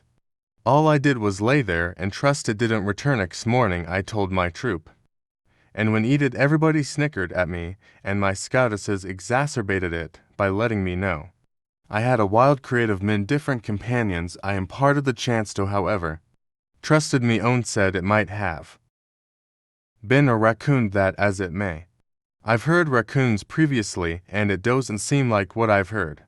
My subsequent story occurred while I was staff. I was a lot more seasoned, and being on staff can be significantly more tomfoolery and unwinding contrasted with being a camperless. Guidelines, you don't get determined what to do. What's more, you get to remain out there longer and have 7 days to yourself with your own campground and prefabricated temp stages in a line. That said, it accompanies its drawbacks as well. This time you're the person who instructs the reflect identifications, and you currently know why some staff don't get along that well with the kids. We'd been half a month into the camp on Donny night. I had chosen to go to the parking area, ease some pressure, and smoke a cigar as the parking garage waste assigned smoking region presently made estimation Sanvian a truly enormous rock stopping part with 4 woods on each side and a street in the right corner driving ceaseless life from camp. Before you get to the parking area, there's a wall with an entryway for vehicles who choose to sit in a difficult spot in the parking garage. Alone night was breezy and I experienced difficulty getting the stoggy lit when I got the odd inclination that I was being observed. I checked the timber line when I saw it to the left. Behind a couple of trees was an odd red light. It wasn't sufficiently huge to take out anything huge, in light of the fact that the region awry. Dim it looked red like the numbers on a morning timer. However, it was more splendid as well. I disregarded it, thinking perhaps it was simply a light on a power shaft or something. So I kept attempting to light my stogie. The point when it got lit I felt better yet. The sensation of being watched. Didn't it pierce the timber line once more? I tracked down nothing of interest, gazed at that red light for a couple minutes, and that is the point at which it hit me. There was nothing that way for light to be so I got my things and lefty assumed I saw the light. Movie didn't appear to be a light, more like a vi. At the point when I got to my feet, an inclination that I ought to frantically make tracks hit me so hard, and I rushed over Thule and across the camp. Dislike anybody was up, nobody was going to dial me back or help me out. I set out toward the cafeteria, which was the biggest structure since I knew the lights would be on and the entryways would be open, so I went in there and sat down on some seats to quiet down. I hurled in the garbage bin, and a companion strolled in and tracked down me there and strolled back to my tent. Following morning I asked the forerunner in the region, assuming there was anybody around there that would have a red light for any reason and have it turned on around evening time. To my consternation, he thought it was somebody with a red electric lamp planning something. Not to it was my initial experience on staff. My second year didn't have anything of note, and I'd never seen or heard any such things, and so what's more, truly I unquestionably trust that not at all like that at any point reoccurs. This occurred close to a spot we go camp for thermore kayak in the mid-year. Late one evening, me life partner and I got a call from a descent companion of our own. What's more, she wanted us to recover a kayak of hers. The issue was the kayak was perched on an ocean side toward the finish of her street by some brambles which were right behind her and Sansibyling's home. Already this psychopathic sibling had undermined us with a hatchet when we went down to the ocean side to utilize the kayak. So we concluded that ideally, let's return under the front of night. We stopped at the highest point of the street, which is an exceptionally steep slope, and we gradually crawled down to not set off the neighbors. Movement actuated lights. Me sibling's home was right at the lower part of the slope. Furthermore, he had the option to see us crawling along the forest if we somehow happened to light ourselves up. As we approached the base, we saw a couple lights still on in the siblings' home, so he plunked down in the center of the street. What's more, illuminated a cigarette each, hanging tight for him and his significant other to head to sleep. This street is in a private local area way out in the forest, so we had no assumptions that anybody would be driving by and sitting in the street other than the forest. Nobody close by could see nor hear uses. We held up. We started to hear a noisy stirring in the forest behind us. We watched, and in the profound dimness we saw a feline step out by this stone wall right close to the street. We were perched on a huge wild feline. It was so dull we didn't know what precisely it was. Nevertheless, the second it saw us, it went from an uproarious way to deal with making definitely no sound by any stretch of the imagination. When we had the balls to sparkle a light on it, had some way or another sneaked back into the forest, far sufficient back that all could see was the glare off its eyes. What's more, it concealed its body behind a fallen tree. We figured we frightened it off in the long run. Psycho kayak taking sibling and his spouse shut off their lights and are in bed. The life partner and I creep the remainder of Thue in the distance to the ocean side and over to the that is simply behind this fellow's home to recover the kayak. We notice he has a ton of windows open on his home, so we choose to smoke some cigarettes. Some stand by a piece, so he has opportunity and energy to float off to rest before Westnick the kayak back up to his sister house. Assume we hear something in the forest. Maybe it's simply our minds. We understand that almost everything is quiet. We're right by a lake, however there are no bugs, no frogs, nothing making commotion in the forest. Furthermore, that is not typical. What's more, I start having this mind-boggling sensation of being watched from the brambles that the kayak is awkwardly tucked just underneath. We've held up some time and I expected to be awful. I head toward the hedges and as I get close something runs right towards me. Hats more, stops perhaps 10 feet back in the hedges. Can't see anything. Frogs start shouting close by and the peril cool goes by.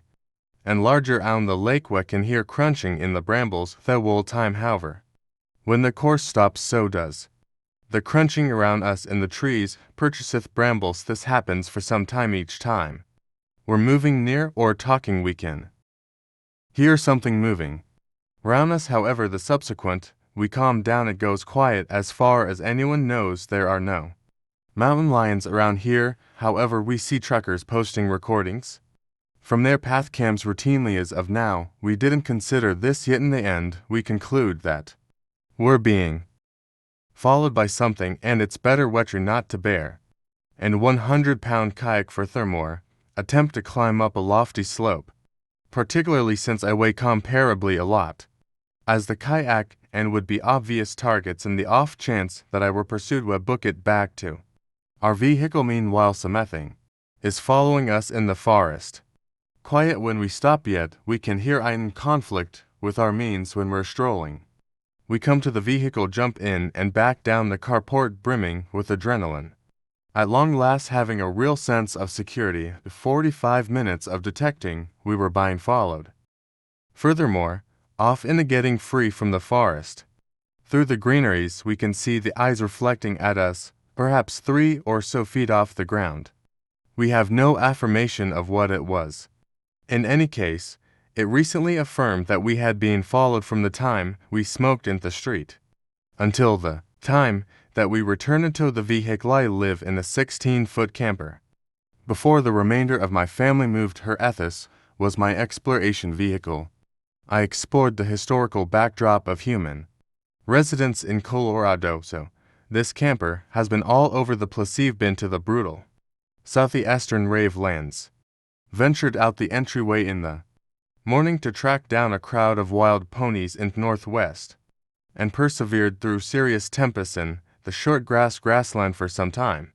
I took it to the U.S.-Mexico line for Thermore, lived on the grounds of a historical center and fight site in the Chihuahua Desert. He'd been there for a law. What's more, at 2 a.m. I heard and felt an effect in my rooftop simply over my bed. Also, huge hooks. I've seen Jeepers Creepers. I know how this works.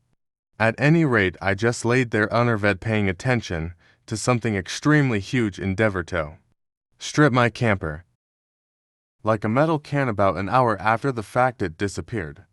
In the first part of the day I wound watch just prior to winter a great deal of diamondbacks, reptiles and such attempt to move into the historical center. Furthermore, when I took a gander at my camper I saw blood on the rooftop and scratches. Little critters of the desert took care of a great deal of anything at Vaso. I didn't have a lot to wash off by the time I completed snake watching. Thing I love and miss about the Chihuahua, its straightforwardness and effectiveness plays a part. People are only creatures with extravagant sanctums. Regardless of whether I'm to be eaten by a chupacabra, it doesn't appear to be strange in light of the fact that I'm residing where the peculiar is typical. So I headed to sleep that evening, and the following gaps in any stressing over my impending destruct. Ontow. Or 3 evenings later it reoccurred. 2 a.m. thud hook scrabbling. Just this thing traverses the whole width of my camper. Paws scrabbling. Unnerved. The thing disappears an hour after the fact. What's more, there's blood on my camper rooftop. Following night thud hooks my camper rooftop being while a unusual sound sand afterward. Thud on the opposite finish of my rooftop and a sound of paws drawing nearer to Therof top over my Betty ran out of the entryway quickly, opening my truck. From the well-being of my truck I glanced back at my camper. May permit looked on from my rooftop as A female all gobbled up his shaggy very dead contribution. He lived in the water Pinnaclash lived across the line, close to a feedlot. My camper rooftop was the main fix off-white inside plain perspective on her locally had been, exhibiting his capacities to chase and kill for 7 days bringing half-dead prey to the rooftop allowing it to get away. Again and again and nailing it down finish it also. Finish it at last on this night, he charmed her. It was so sweet I never disapproved of cleaning up the blood after that it just endured only more week and afterward I saw them together at the water tower at the point when I was around 9 years of age. I had two of my companions stay over toplay and hang out. I was only a tad young lady who lived in a little area in a modest community. Our area was brimming with all things considered old couples or youthful couples with new families and children to play with. The young ladies I were spending time with that day lived in my neighborhood too, and were as old as Memi area was circled into a circle, with a circular drive toward one side of a beach road associated with the Circle Me companions and I would continuously stroll down parkway since there was a little path that went into the forest, with a little natural scaffold over a little stream. We likewise had found our direction from the woods into something else entirely adjoining, close by neighborhoods so like to stroll through to the next D's of late they began development in forest and there were 2 or 3 new clearings loaded with soil heaps to clear a path for a few new houses there.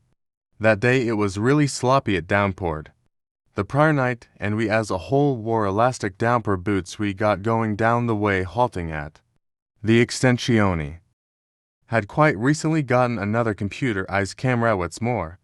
We were taking our 2007 form of a selfie together on the extension. We as a whole suspected this was really fun, since particularly at this age none of us truly had our own cameras or telephones despite the fact that I had a little flip telephone an instance of a crisis that my mum had demanded I'd carry with me on our walk. After the gathering pictures and foggy photos of the woodland, we continued onward down the ways. They weren't actually ways to such an extent as deer trails that we'd retained from baying through these woods. So often ultimately we came to a clearing where they just got out to plan for development as we were all climbing the monster heaps of soil and sand outstretching our arms at the top, imagining we were lords off the world as we glanced around at the view from a higher place. I snapped a couple of photos of the forest from my vantage point and we snickered as the soil underneath one of our companions' feet gave way and she slid down the soil slope on her butt, and we kidded that it looked like she had a mishap or were simply accommodating guiltless children that had a good time over the seemingly insignificant detail seemed getting at that.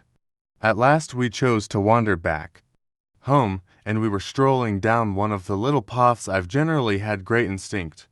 As we were strolling abruptly, I felt Mistamok flip failure and I froze in my way glancing around anxiously. It just felt like we were being observed. My companion heard my football stop and glanced back at me inquiring what's wrong. What's happening with ya? We shushed them and signaled at them to stop with my hand. We as a whole froze and glanced around, however, none of us saw anything and ultimately one off young ladies ended the quietness. There's nothing here, come on, how about we go? However, I was unable to really take a look at the inclination precarious. I followed them and strolled in front of them defensively since it seemed like no one but I could detect there wasn't convenience, or at that point I halted abruptly as we adjusted a corner. I saw two developed men dealing with us directly along the way we were strolling. They were each conveying something. I just looked momentarily, yet it looked as in the event that one of them was either conveying a trimming tool or a typical saw, and the other own had a mallet or little metal bat. One was wearing a dark shirt and the other one a blue long sleeve. I advised my companions to run. What's more, we pivoted running down the way that we'd quite recently taken boots. splattering the mud on our Gen Z thought back actually running, and they were all the while following US White. Maybe they didn't have a clue about the woods as well as we. Dee said fast hurried to the next neighborhood, and we continued going, winding around through the trees and shrubs, and thistles. It resembled a banality film scene as Unny off my companions fell, and we quickly found helped her get and kept running. At last we could see the trees were diminishing as we approached the other parkway, and we went through our feet at long last hitting superb asphalt.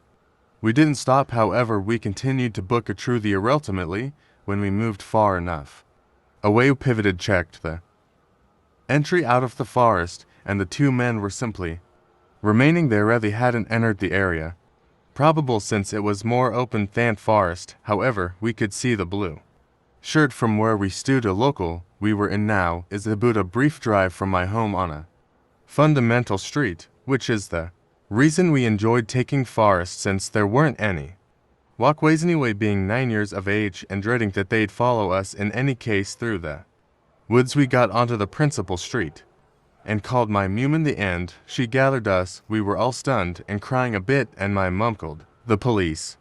They looked for the area, however, never seen as any indication of them. The thing is, there will never be anybody in the woods. Perhaps they were development laborers, however, there wasn't any development happening with the mud. What's more, it wasn't even anywhere near all set into the structure interaction. They just begun clearing the forest. What's more, they were likewise conveying things that could be utilized as weapons. The main freaky thing that demonstrated they had terrible aims were the way that they pursued us 3 9-year-old young laddies through the forest with weapons. Also, I'd had that hunch. Say thanks to God my mum caused me to bring my phone on our walk. Additionally, we later gone through my camera off photos we've taken also.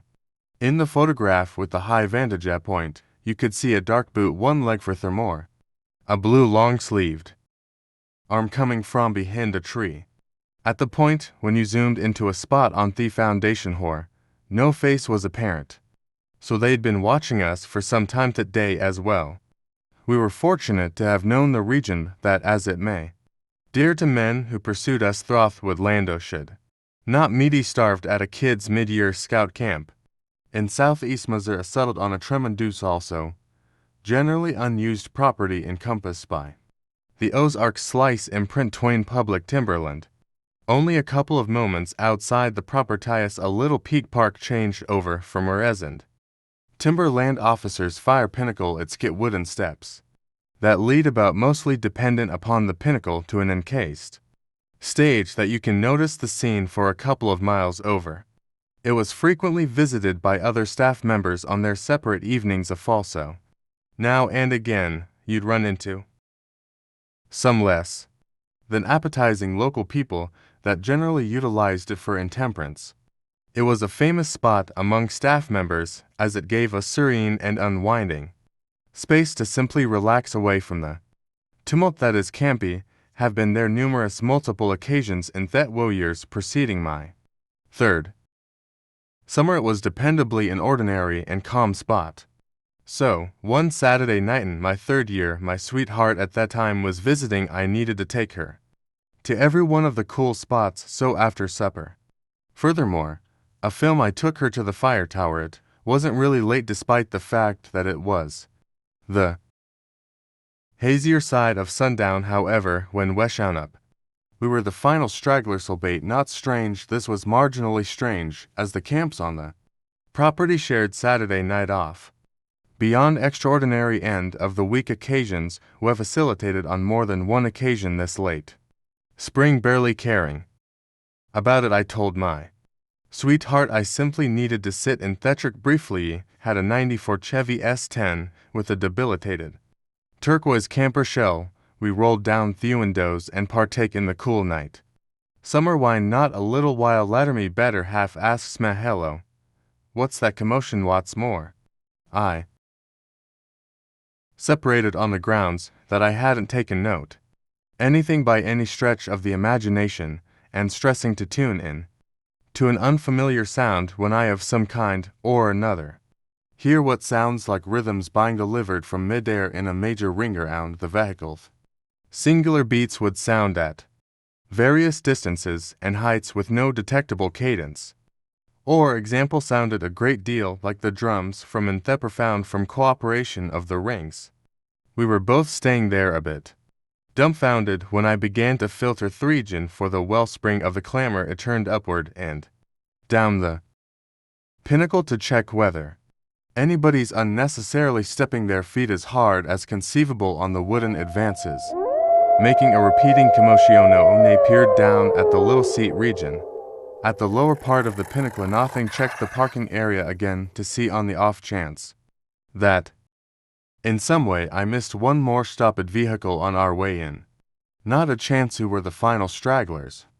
By this point I know that something abnormal is continuing, and I roll up the windows and thump the entryway. Me better half still confounded, however she's won't ever be here previously, so she doesn't understand how natural this sound is rhythms have gotten.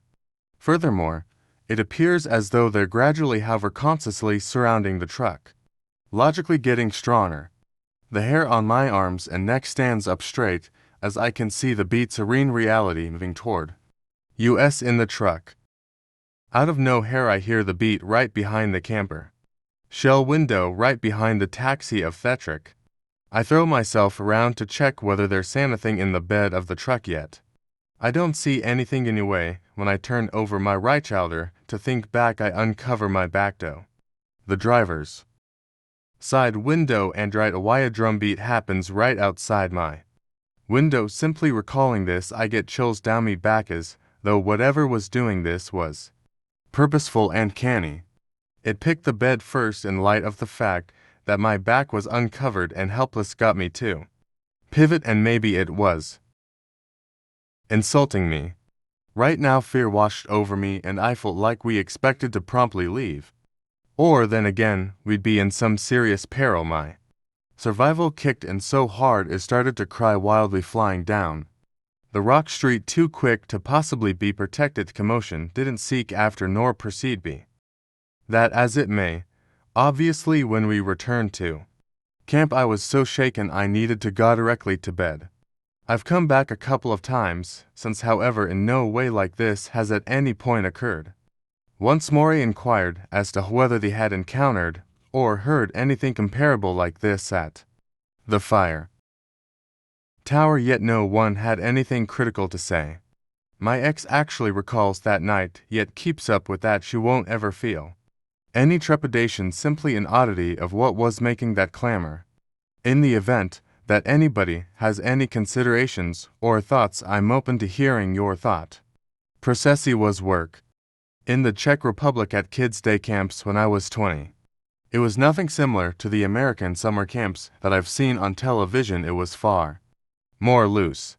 We possessed a colossal lodge in the backwoods just outside an unassuming community. There were strolling tracks around, and individuals could stroll past our lodge and field region every now and then. Once I was doing some art with a little gathering of kids at a table that should be visible from the strolling tracks.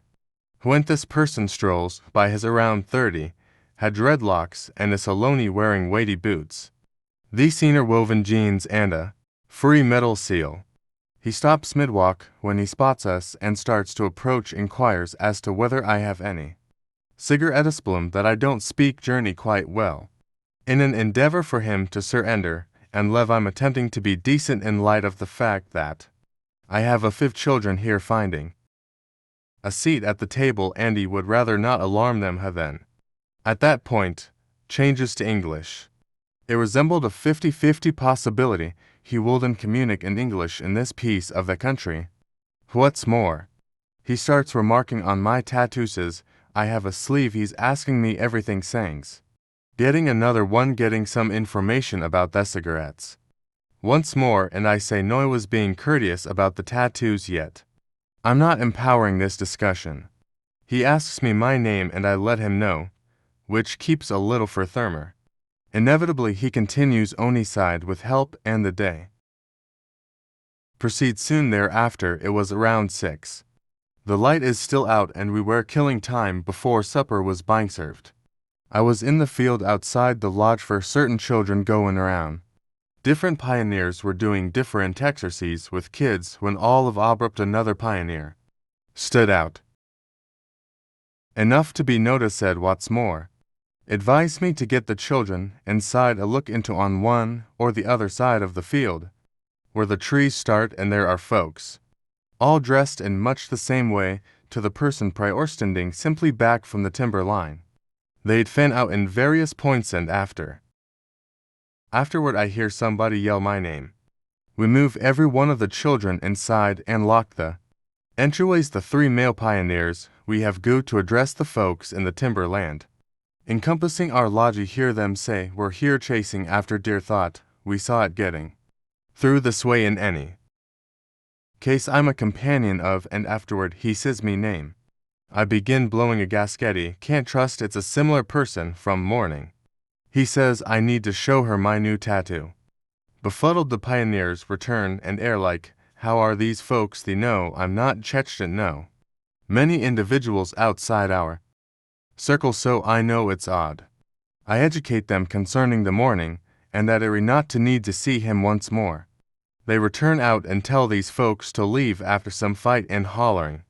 The remainder of the excursion I was neurotic that I'd return, particularly around evening time. Fortunately, actually, they didn't. At the point when I was more youthful, my father would tell Meth's anecdote about something that occurred to him and my more seasoned sibling when missibling was extremely youthfully, never had any motivation, and uncertainty that this was valid, that as it may, you know about the way things are. You remember something from your youth, thus you dig somewhat more profound. I freely explored this when I was more seasoned, and it is totally evident. My Andy had recently been truly mishandled by her better half at that point, thus my more seasoned sister, who was a newborn child at that time, and my mother pregnant with me, were with her. My sibling was around 5 and remained with my father, who chose to take him setting up camp on the Appalachian Path as a neat treat. My father worked in policing that time, which integrates with the story where I reside. There are numerous streets that entrance the Appalachian Path. So my father took my sibling to a part of the path that prompts a path cover not multiple miles in. At the point when both of them showed up at the campground, they chose to leave the cover empty and set up a shelter, which is affable to accomplish. For through explorers there was only another camper close the cover, which isn't so extraordinary given how close the haven was to the street. My father chose to acquaint himself with the other single male camper, referencing that he works in policing. Fellow was obviously off, yet at this point was in no way loathsome towards them. He did anyway have an extremely enormous hunting utensil that he left out, obviously noticeably also extremely risky. As it got dull, the other camper started to act all the more unusually. Would investigate at my father and sibling what's more, gaze as though he had a remark, and afterward think back. My father did all that he could to lock and carrying discussion. Yet again the man just acted strangely. My father got on this, so chosen to take out his disguised weapon and spot it inside view. Following 2 hours of gazing and crawling, the person moved toward my father with a more modest hunting utensil, not threateningly yet as if to give it as a present. My father normally sees the signal with disarray. The man says, hello, take this. No, my father says, no, truly take it, no. A couple of additional rounds of this too, and for a minute take it, you will require it this evening. The person says, dull looking guys with my father. My father doesn't have the foggiest idea what to say. However, Thefalo leaves it by the ring off fire. My father has my sibling, a more youthful kid, with him, and is normally Scar-Etta concludes that in spite of it being dull, time has finally come to get the damnation quickly out of the campground.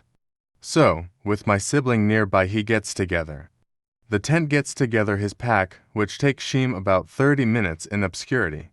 My father is going to leave when the person sees him. He gets the hunting utensil holding it as though to assault, and approaches my father. My father has his electric lamp pointed straightforwardly at the person, detecting that something was going to go down. I need you to battle me, the person snarls, locking eyes with around 10 feet among him and me father and sibling. Me father snatches his gun, points it, and fundamentally advises the person to step down. He advises my sibling to get the pack, which takes a load off on it to hold a small kid. Me father puts the pack on. He hands my sibling the electric lamp and advises him to get on his back. At first he backs up the path with the weapon prepared on the fellow and my sibling pointing the spotlight at him. The person gradually approaches, however at that point stops just prior to my father's pulls the trigger. My father chooses he will run and tells my sibling to sparkle the electric lamp on Thetril and let him know as to whether he sees anybody following, obviously hazardous in the closetum on a lush path. In any case, that's what it was, or leave my sibling with no spotlight. My father runs as far as possible back to the vehicle, hightails and out of there, and returns home. I'll call my mum and put my sibling in bed. Additionally considers the police the following day. My father hears that the person went to a bar after the experience and began talking about it. He then, at that point, strangely went to the police to say that my father had attacked him with a gun, at which point the police got him for addressing after following up an examination over a couple of months. They figured out that the person was bipolar, yet wasn't on his prescriptions, and didn't really mean my father or sibling any damage when the person saw the gun. Furthermore, heard he was in policy, conclude he fundamentally needed to end his life by copy. Father went through a great deal of guiding for this thereafter, which was consistently fascinating to hear, on the grounds that when you hear these peril stories from individuals, you never find out about the repercussions. The fellow ended up in prison for a brief period of time. At any rate, I stay cautiously optimistic fourth person, since I figure out that he experienced psychological instability. It's frightening, and I'd prefer not to meet. Once more, I have a decent through climbing team. We've done bits of the Appalachian Trail, some Florida swamp, and a descensum in Mainu Sea. Ourselves as lovely. I have a decent through climbing team. We've done bits of the Appalachian Trail, some Florida swamp, and a descensum in Maine. We see ourselves as lovely experienced. Two of us are military, the other to erringly enjoyable to have around, so, with that said, we stress.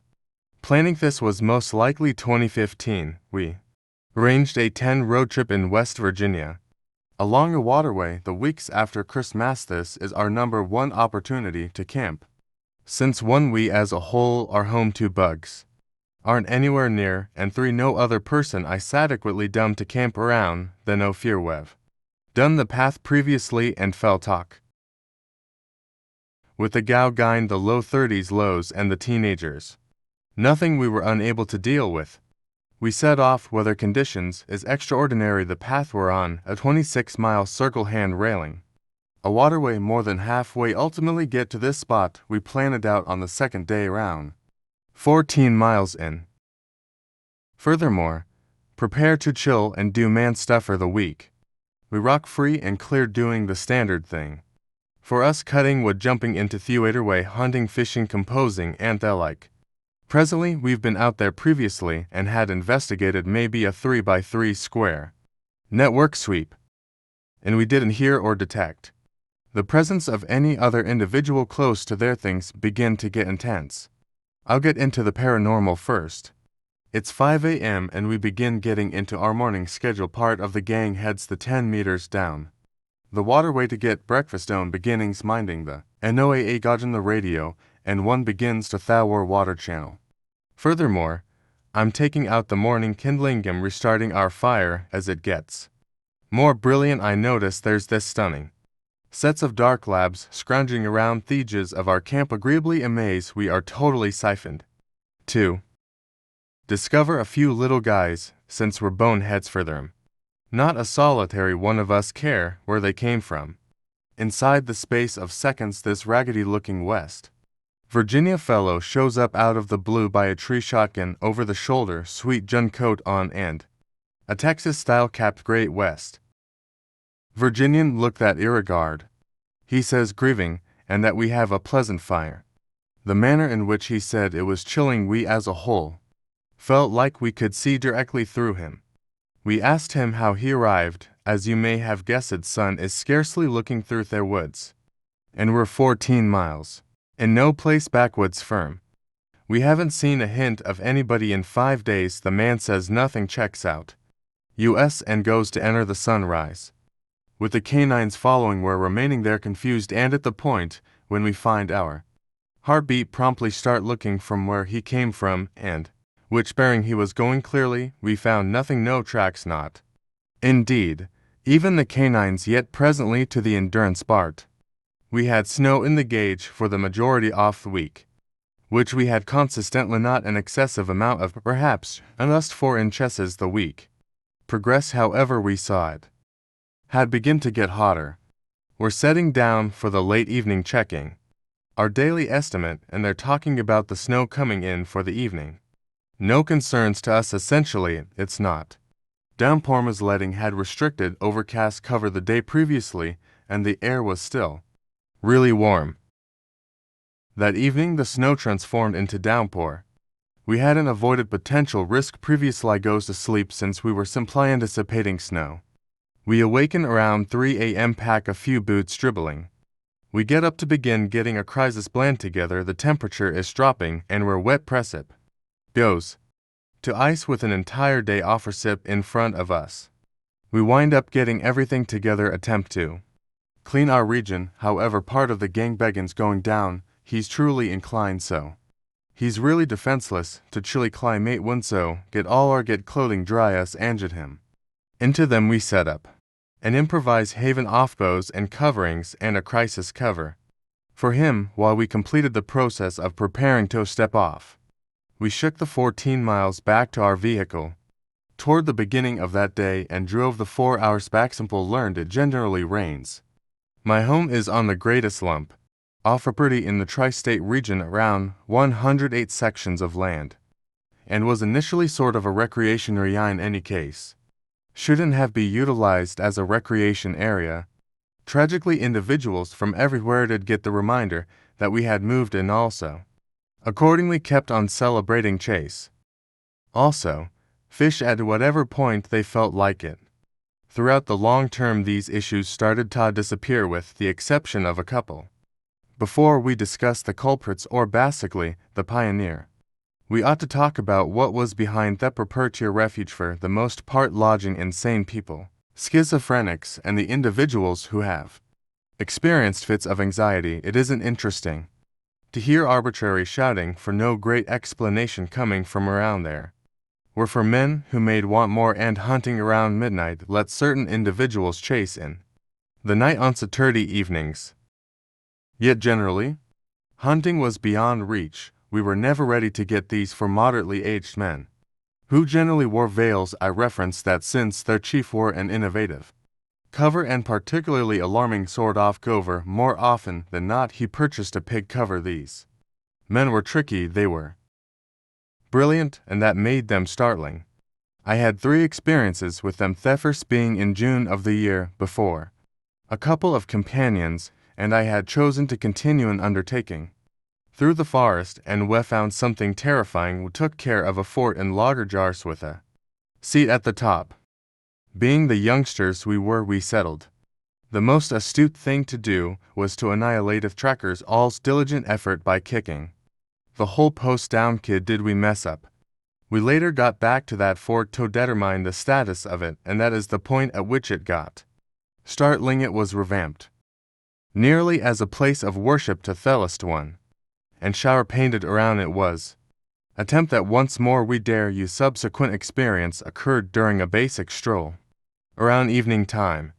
Now and then, when I lash out, I like to go for strolls through the forest. This time was around evening time, and it just so happened our number one trackers were out hunting. I was strolling alone, disapproving my own business, when I see the man in the pig veil, and he sees me.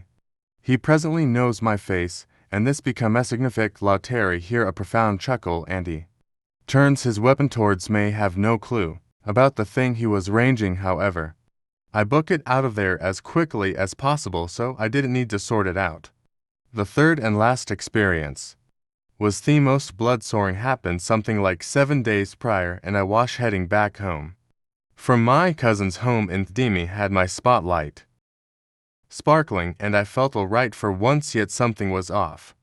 The bond lights were on. They are never on. Nobody at any point goes into the horse shelter. Theft floors are falling through, and I just as missed it as a specialized blunder. Yet then, in the center of the field, I saw a man in the pig cover, and he saw me. Hats more, his words have tormented my fantasies since. He hollered at me, "Get the damnation out of here before I mack you."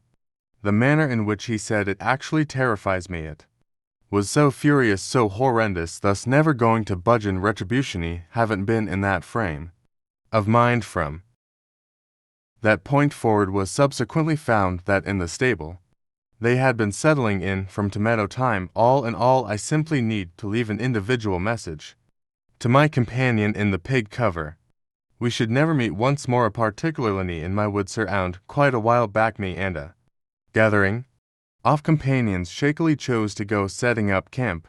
It was a choice made while being smashed, that as it may.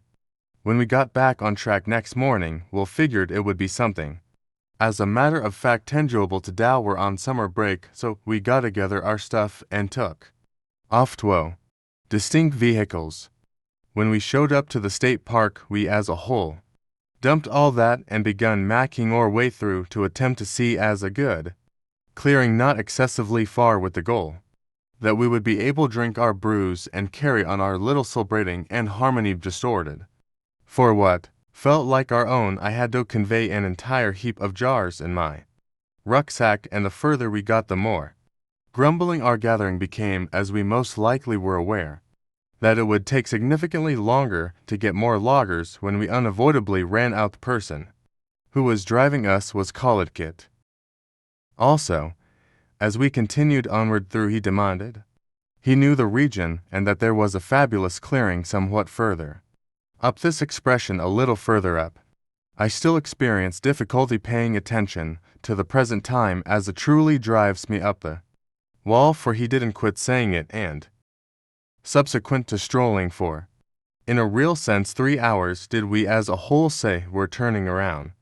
Anyway, luckily for Chet, 5 minutes after the fact, we viewed as a little, however, respectable clearing, clearly not the one that he filled us in about. We settled there as we were worn out, begging, drinking. Eventually, during the drinking meeting, Chet headed out to pee for Thermore, didn't return for some time. We recently accepted that his pee had turned to a crap. What's more, held up. Around 40 minutes had passed. It was taking indecently lengthy. How far did he go? Chose as of now it would be best, on the off chance that a couple of us went out to search for him. Obviously, there's no mobile phone signal this far into the wild. Also, we left with spotlights and started to glance around. It didn't take long for individuals hopped on to return saying that he wasn't inside the prompt region.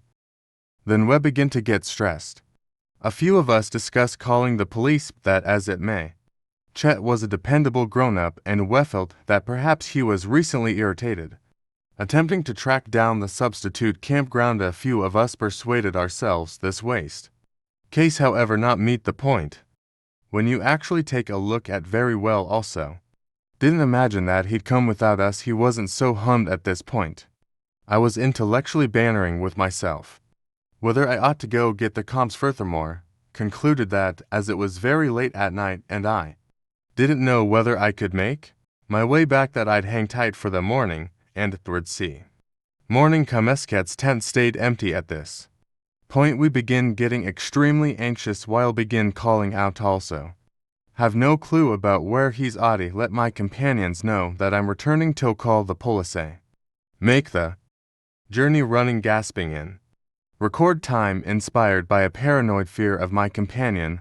When the police receive my message, they say that they'll investigate it or spare the gritty details. We looked along with individuals sent also. Couldn't track down him. It was a shocking difficulty. This was various long time back also. Not even one of us realize what happened to Chet. No creatures close by that might have heard at any rate him to the extent that we're mindful also. No unexpected drops nearby, and my companions have returned with serious reason to check whether we can find any hints of our companion. In any case, he disappeared off the essence of the earth. Any place you are visit, I truly want to believe that you rest in Harmony Associated Grade School. 3rd grade. We had this 3rd grade camp on our school's rugby field on a Friday night. No strained. However, we as a whole snoozed at the clubhouse on the field. It was a lit night. We messed around, stow away for thermore. Look for sang tunes and prodded the 3rd grade couples. It was an astounding night till my gathering of companions and I went out to stow away on the opposite side of the rugby field with all lights switched off. We had 3 electric lamps, and being 3rd graders, we were all generally in this creepy, terrifying energy. We were wanting to go conceal in the tree where we spent our breaks during school, that as it may, immediately chose. In any case, when we saw 2 men, well, they might have been young people. However, we were short and it was very dull. What's more, ran back to our clubhouse and told the 3 class instructors who were going through the night with us. Every one of our kids were considered inside that clubhouse for well-being, and oversized male instructor that was with us. US took electric lamp and went to check if there truly were the 2 people there. What's more, in the event that they were, how as they probably broken into school, since the best way to get to the field was through the school. We were assumed to close the blinds altogether not to see. However, I was too inquisitive, so continued to look under the visually impaired nearest to me. Right up to the present day, I recall the educator strolling 40 meters until he was behind a tree. From my point, I could see him. He was simply remaining there for 2 minutes, then, at that point, returned and told different educators has saw only that they ought to call the police for good measure. Was excessively damn frightened to look at it himself. Well, I feel you, brother. At any rate, soon thereafter, the police showed up for Thermore. A couple of moments later, 2 additional vans pulled up or sent home. A portion of the guardians were unsettled to come and bring us at 10 p.m., and the kids who didn't have lifts needed to go rest at the instructorships were never determined. What the police found that evening, so I did some digging numerous years after the fact. Is I'm 16 at this point. Dreadful thing was the Monday that we went to class again, my gathering, and I went to the tree where we saw to tree had loads of cuts in it, obviously by some blade. There were likewise numbers composed everywhere of tree. In any case, seeing a major body-sized opening consoled with sand made my gathering, and it chose not to stay there any longer. What I found out was that this deranged individual was constrained to cover a body there that evening. We were unimaginably near it when we were playing find the stowaway, and I'm so happy we didn't wander any further. Sour destinies could have been equivalent to the horribly forlorn creature who was being placed in the ground of our school. Around a long time back, when I was 16, my loved ones went on an ATV excursion toward the North Woods in Wisconsin, and continued yearly excursions where we would ride the entire day, yet make a beeline for the equivalent camper on evening time. This specific excursion was our most memorable time in Arby. So, we tracked down a gorgeous campground and made camp. Then, at that point, went riding. The paths in this space were not all as well invigorating, rock-logging streets that extended miles, with nobody on them, so cut the vacation day going to camp and concluding we would get everything together furthermore. Moved next morning to a camping area with better paths. Night came and my father and stepmom does that in a little lodge while my two companion stepbreath, and I rested in a tent it had. Been dull for some time and weren't getting any rest. So, we chose to go for a stroll around the campground. The camping area was very nearly a limit, however. Nobody was out at the flames and it appeared as though everybody was snoozing. We strolled the whole camping area and were practically back to our tent, and we chose to pause and gaze at the stars. We are from the Chicagoland region and have a great deal of light contamination, so the stars that far north are exceptionally amazing. As we stayed there pointing at the stars also, groups of stars with our inferior quality electric lamps, I notice a satellite gradually jetting across the sky. It was getting in a straight way across the sky and I called attention to it and followed it with a spotlight until everybody saw it arrived at the focal point off sky with its way, when unexpectedly enormous white light enlightened myself and other three remained there gazing up at the sky in wonderment of what was going on. I don't recollect any of us talking or scrutinizing the light, and I likewise can't tell you precisely how long passed it under it at the point when the light quit sparkling. All our eyes were all the while confronting the sky, and we saw a similar satellite dart across the sky in a similar way. Wait on the word dart, as the article moved multiple times quicker than previously. At the point when I originally saw it, every one of the four of us took a gander at one another stand at what had simply occurred, and I promptly returned to camp. We discussed what it might have been. Furthermore, what might have occurred, however, never arrived at any resolution other than it being a fourth following day. We filled my folks in a booth experience and moved to a new camping area, and the same old thing. For a couple years I totally disregarded the occasion, which is peculiar in its own sense anyway. Right up till now, each of the four of us recollect the bizarre experience with the splendid light. This is a story I heard from my father on 3 separate events. Is a solidified naval force SEAL. Has gotten it done? All venture to the far corners of the planet and is by and large somebody who is known not to be reckoned with, has forever been extremely severe. Yet in addition won't ever lie. Which is the reason on the couple of times he told meth story, it creeped me out significantly. Maury isn't one to trust in the paranormal, yet this I believe is his special case. For the standard, as he swears up what's more, down it's valid. Various a long time back, no less than 40, when he was in his initial youngsters, his grandparents had a major timberland behind their home, numerous sections of land. What's more, he would some of the time set up a shelter for fun and go through a night in the timberland and return the morning for breakfast. On one of these evenings he advanced out, set up his tent, and took a stab at unwinding, paying attention to the sound of natural nodded off rapidly, yet awakened at a horrendous hour. There was some unusual stirring continuing outside the tent, that as you can expect, being the hard thump kid he was accepted, it was an creature, or an individual, doubtlessly a family part, and without fear unfastened it also. Emerged, that is the point at which he was faced with animal, any semblance of which he'd never seen.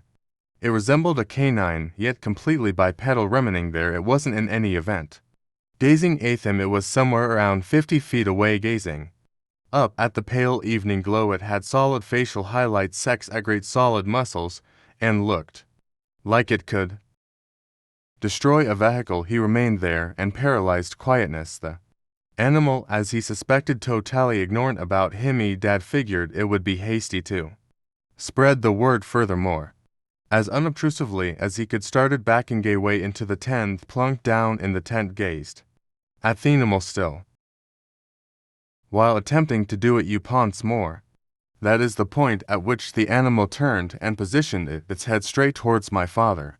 They locked eyes briefly. What's more, not a second passed, the animal modified away. It ran at a speed any semblance of which my father didn't expect he even stood up to see where it went. Be that as it may, it was no more Protected to say my dad just ran straight them fjordum. He didn't go setting up camp again for semi-numerous years. Until we were little youngsters, he think he wanted around a 20-year break before he felt sure again. The Tana thing it was that he saw that evening yet again wouldn't come searching for him. Do any of you recall outside Eden the off chance that you don't recollect or downright? Mixture no, I'll give you a short once-over. Open air instruction, or ED for short, is a school setting up camp outing that takes under Studiesto, the forest, where they can find out more about the outside. My outside ED's excursion took me to the snow-swarmed mountains, and for the most part it was totally exhausting, so for the periodic snowball battle. Then the last evening happened, and I will always remember it, however long I live. Presently before that evening I didn't have any inconvenience dozing. Yet the last evening it was like something was off base. At first I expected it was simple nostalgia, first time away from my guardians, you see. However, at that point I focused on my lodge mates and advisor, and from the expression on their face, I could see they were feeling ITOS well. It was a strained a few minutes, and afterwards something began calling out to us. It was scarcely in excess of a murmur, yet all of us heard it, the voice anything charming. It made us need to go outside, yet the modest quantity of sound judgment had in the rear of my head requested me to remain putherly. My advisor didn't feel the same way also. Passed on the lodge to research what could hear him shouting from outside. Come on folks, this is actually a major buzz kill, entertaining the children are attempting to resty. Surmise he expected it was some kind of trick follow. A couple of moments of quiet, he hurried back inside to something. Somebody around here within snatched something from his pack and left. Listen, this is your main admonition. I'm outfitted. And in the event that you plan to hurt the seconds, I will shoot. There was quite what's more. I heard the most intense commotion I'd of all time, hard to continuous bangs. I could hear different advisors come outside and hear them talk. I can't hear what they say, yet my advisor comes back and expresses that until the end of the night we need to remain in sedate. Last I dozed and floated out next morning as the understudies supporting the transports to leave. We see squad cars on the street and cops conversing with me. Advocate, he depicted it to something scarcely looking like a human, taller than 10 feet, with skin so pale you could confuse it with snow. It was all he could see before he terminated Watts. Outside the tent he moved gradually around the tent from the right behind on the left, then halted at the front. Were alarmed without advance notice. My companion Donnie yelled at the highest point of his lungs, you better get the damnation out of here. I have a weapon and I'll blow your damn head. More. The animal ran off. Get the job done. To say I've had bad dreams regarding it, and I'm currently illegal from continuing any additional setting up camp excursions.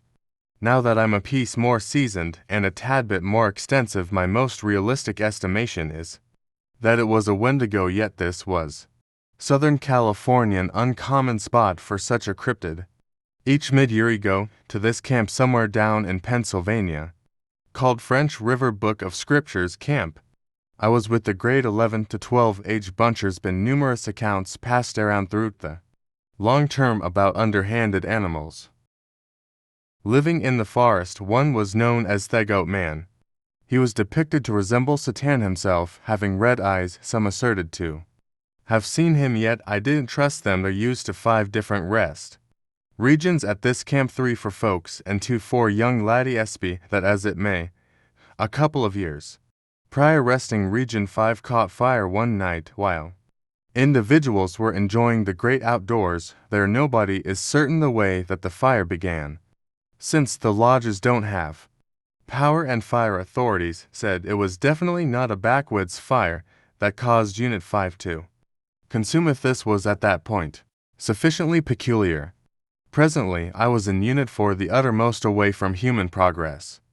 One night our lodge entryway opened up for Thermore, ran into the wall as though somebody kicked in our entryway.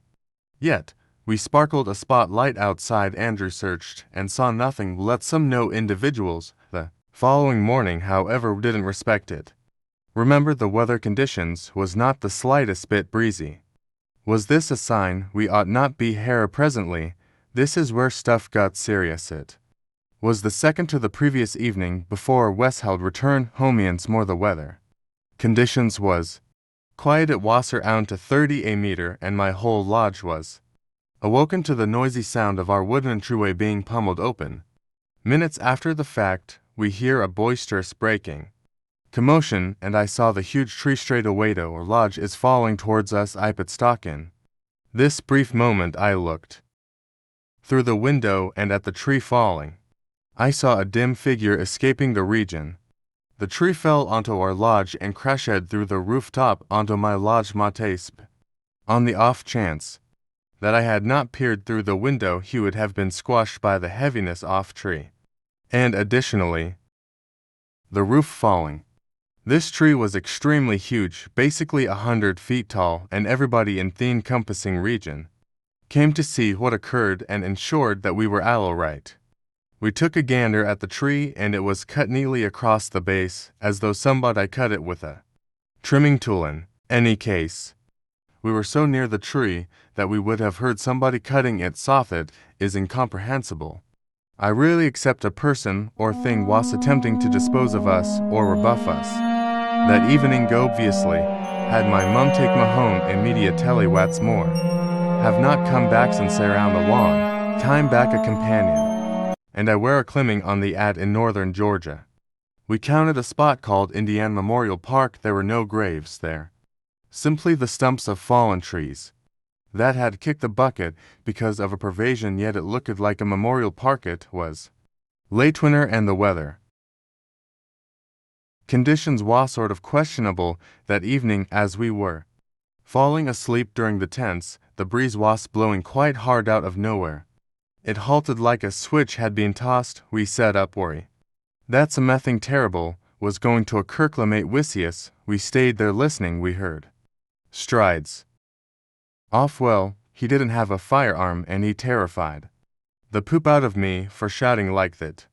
He let me know later he thought these strides could have been an alcoholic redneck screwing with us, or somebody attempting to get looking for trouble.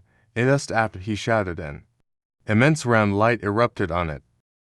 Was around 10 feet off the ground, around 10 feet in width, a deal circle of blinding light so brilliant we could see it through the arranged 10 material adequately. It drifted there without moving for seemingly our own, and with no cautioning the light went out, and when it did at precisely the same time, the breeze began blowing once more. With only one spotlight, Donnie and I deserted our camp and ran almost a mile to where our vehicle was left. We got in and let's more headed to Helen, a little mountain town around 8 miles away. We stopped in a parking garage and remained in vehicle until morning. Just after dawn, we returned to our camp. Nothing was absent except for we found ground upset around the tent by openings in the ground about an inch in width, each equitably separated around the tent. Each opening was around 6 inches down. We got the entirety of our stuff and went them right up. Till now I haven't come back to Indian Cemetery, and uncertainty I at any point really live in Finland, and it's essentially all woods here. At the point when I was a youngster, I went for cross-country trekking close to our home. There is an around 2-kilometer circle of a backwoods way in the timberland. It is rideable, while perhaps not a piece troublesome odd a few focuses. After riding a couple of moments on Aslander Woods Way, I see a figure strolling in front of me. It seems to be a hooded older woman strolling, actually lazily, can't see her face or anything. Simply a dim hood covering her. I review she being extremely tall, yet I was additionally just 13 years of age. So she could have just been typical size A, went behind her, yet the way is as well limited to surpass her on any of these sides, and I get this weighty inclination in my chest telling me not to attempt eating. Can't make sense of it, yet something just felt extremely off. When I drew nearer to Harry, halted my bicycle, get off, and watch her stroll in front of me, I then feel that this is genuinely senseless. What's more, you should be surprised in the event that she turns around and sees me I. Remember to act cool to turn down and get a blueberry. I get it, raise my head back to the street in front of me. There's nothing. I can see the way forward for perhaps 50 meters, and it's simply unthinkable that she would have recently done that distance in 5 seconds. I then, at that point, attempt to dissuade myself. She probably leaped off the street since there are very thick brambles and I can't see into them. Felt a piece uncomfortable yet chosen to proceed. I ride around 500 additional meters and where there's a bluff where I can see not too far off. I head for another 500 meters. Furthermore, she is right there. I could see her strolling there once more, actually leisurely again, tall figure covered in a dim hood. Can't see her face, however I can see the hood she's wearing, and she's strolling gradually out, and a booty. Truly couldn't sort out how she made it there in such a brief time frame, since even I was unable to do the distance in that time without my bicycling. Incredibly frightened, as of no what's more, choose to proceed. I drive the slope down to where I saw her previous silhouettes more. There's nothing at this piece of the timberland, it's more open, and I can see very far in any corseted. She's no place to be seen. Irritated was there only 30 seconds prior. I proceed with my outing, lastly finish my first circle of the path and choose to goon more round. In the wake of going for several minutes there, she is at the very same spot I saw the initial time. Tall, dull, and hooded, strolling gradually. I got gone nuts by this. I headed out the woods as quick as possible in an aggregate frenzy to my companion's home, which was further away from the force than my own. Until this day I actually have no clue about what I saw furthermore. I got the chills recollecting her unveiling 50 deep woods nightmares, true camping horror stories. What is media? This all went down throughout the spring break with my lesser year of secondary school. My school was in a little Iowa town, with a region traversing a few more modest villages through the late spring of 2014. A couple of companions of mine set up a film club that would make short movies and contend in public film celebrations against other schools. Were a little gathering and found it sort of hard to get together for any real shooting until spring break of 2015. At the point when we made arrangements for a bit outing, 4 of us wound up going on the excursion. Myself and 3 individuals from the club, Jake, Bill, and Kyle. We wound up deciding to go setting up camp at overgrown Glen Empty, a probably tormented state park up in northeastern Iowa. Since the 1850s, there have been a few murders and suicides out at overgrown Glen, counting a couple of beheadings and a recruited hitman. During the 1930s, being the restless adolescents that we were, we without hesitation seized the opportunity to go climbing, and setting up camp someplace like that. It was in no less than 15 minutes of an unassuming community, so loading up on food wouldn't be that huge of an issue by the same token. So all lights green, load up 2 of our cars, modified the Gape Sweats more. Off we were for a spring break, setting up camp in a few tormented woods. After the principal 90 minutes on the street, a couple of warnings started to fly after the last enormous town. Prior to getting far out in the backwoods, my telephone's information signal cut out, and the GPS haphazardly head in a different direction on us. Since not a solitary one of us knew where the damnation we were at, or where overgrown Glen was expected to be, didn't have a lot of decision, however, to indiscriminately follow the new course. Here is an unexpected surprise about Iowa conveyance, particularly up north.